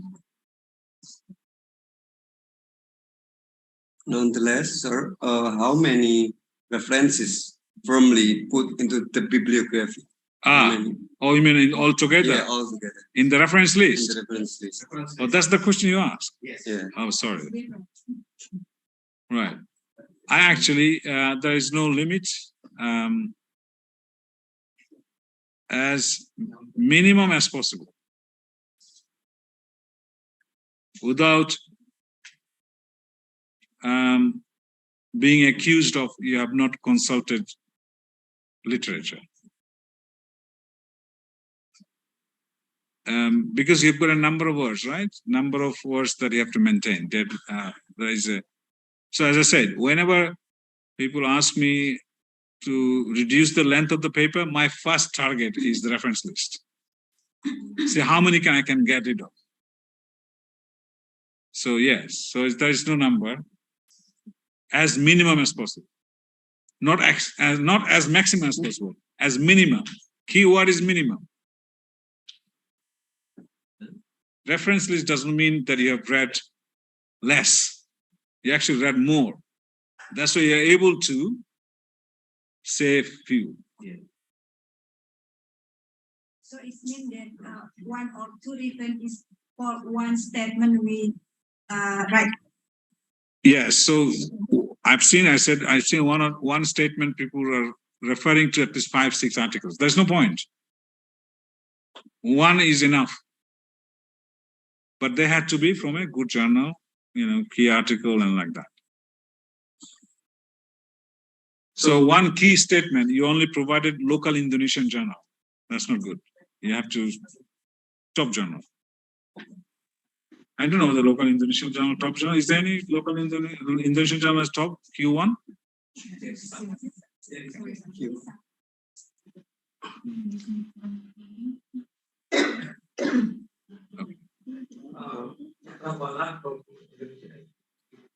Okay. Okay. All right. So it's a good journal, isn't it? Difficult to publish? Good. That means Q1. All right, Professor and all participants, because the time is up. So thank you very much, Professor Shahzad. Ladies and gentlemen, we finally come to the end of these activities. Before we close the activity, I would like to take the conclusion from what the speaker has presented, from what has explained by Professor Shahzad. Professor Shahzad, please correct me if I'm wrong. So top article quality is supposed to have good intro or catchy beginning, contribution to the debate, contain academic debate. Does it come from the context or from the literature? And then specify the literature first more broadly where you are contributing. For instance, as you explained, corporate social responsibility and etc. And then specify the debate within the literature. Find the debate within the board literature that you are contributing to. And then, so what question must be answered by your paper or article. So after your article was done, so what? Thus, the contribution, empirically and theoretically, and other elements must be clear and written well. Good data set and relevant theories, acknowledge the limitations, identify potential areas for further investigation. As a researchers, we must give something comprehensive for our paper. And after you submitted your article, be patient. Your half job done. And once you receive the reviews from the reviewers, Be firm but polite if you do not agree with the reviewers. So pay attention to your attitude is needed. All right, Professor Shahzad, what a great time to listen to your pivotal presentation. Please give applause for Professor Shahzad. And also, thank you very much for sharing your knowledge to all of us. We believe that your knowledge would be beneficial, would be advantageous for all of us, so that we can improve specifically our writing paper, writing article skills. Once again, thank you very much, Professor Shahzad. Please, everyone, give the applause for Professor Shahzad and all of us. Thank you very much. So now, ladies and gentlemen, now we are heading to the closing session. In this session, there will be closing remarks from the Director of Postgraduate Program, Dr. Siti Julaiha. Please, time is yours. Thank you. Bismillahirrahmanirrahim. Assalamualaikum warahmatullahi wabarakatuh. Very good afternoon. So we have 4 after 12. So best wishes for all of us. Please let me close this session with short remarks. I am Siti Julaiha on behalf of the Director of Postgraduate Program of Universitas Terbuka. I would like to thank you for your attendance. Once again, good afternoon, ladies and gentlemen. Before we are about to end the successful activity of this event, I would like to say thank to all of the people behind this awesome event, to the coordinator and to the team staff of the steering committee, and most especially to the distinguished professor who shared their wonderful thought and in delivering of different presentations. Thank you very much for Professor Uddin. Thank you so much. Your effort are much appreciated by all of us. Thank you so much indeed, Professor Shahzad Uddin, PhD from University of Yesek, for sharing your knowledge on giving effective advice on how to write in present a better article to be published in the best ranking journal, and how to improve the paper quality to be accepted in the top journal. And last but not least, to our beloved viewers and audience, thank you for giving part in this event. Your time is much important at this moment, and we are looking forward to having you again for the next round of the visiting professor session. Okay, for everyone, stay safe and healthy. That will be all. Thank you too, and God bless. For me to have you here. Have a nice, wonderful day, and thank you. Wassalamualaikum warahmatullahi wabarakatuh. Waalaikumsalam warahmatullahi wabarakatuh. Thank you very much. Thank you very much, Dr. Siti Julaiha, for closing our today's activity. Excellencies, distinguished guests, participants, ladies and gentlemen, on behalf of the committee, I would like to say thank you very much for your participation online and offline in this visiting professor activity. We will see you next time. We ask your understanding for any mistakes we made. We wish you enjoy this event and great success in your future. See you everyone in the next visiting professor. So have a wonderful day for everyone. Thank you very much. Thank you very much. Thank you.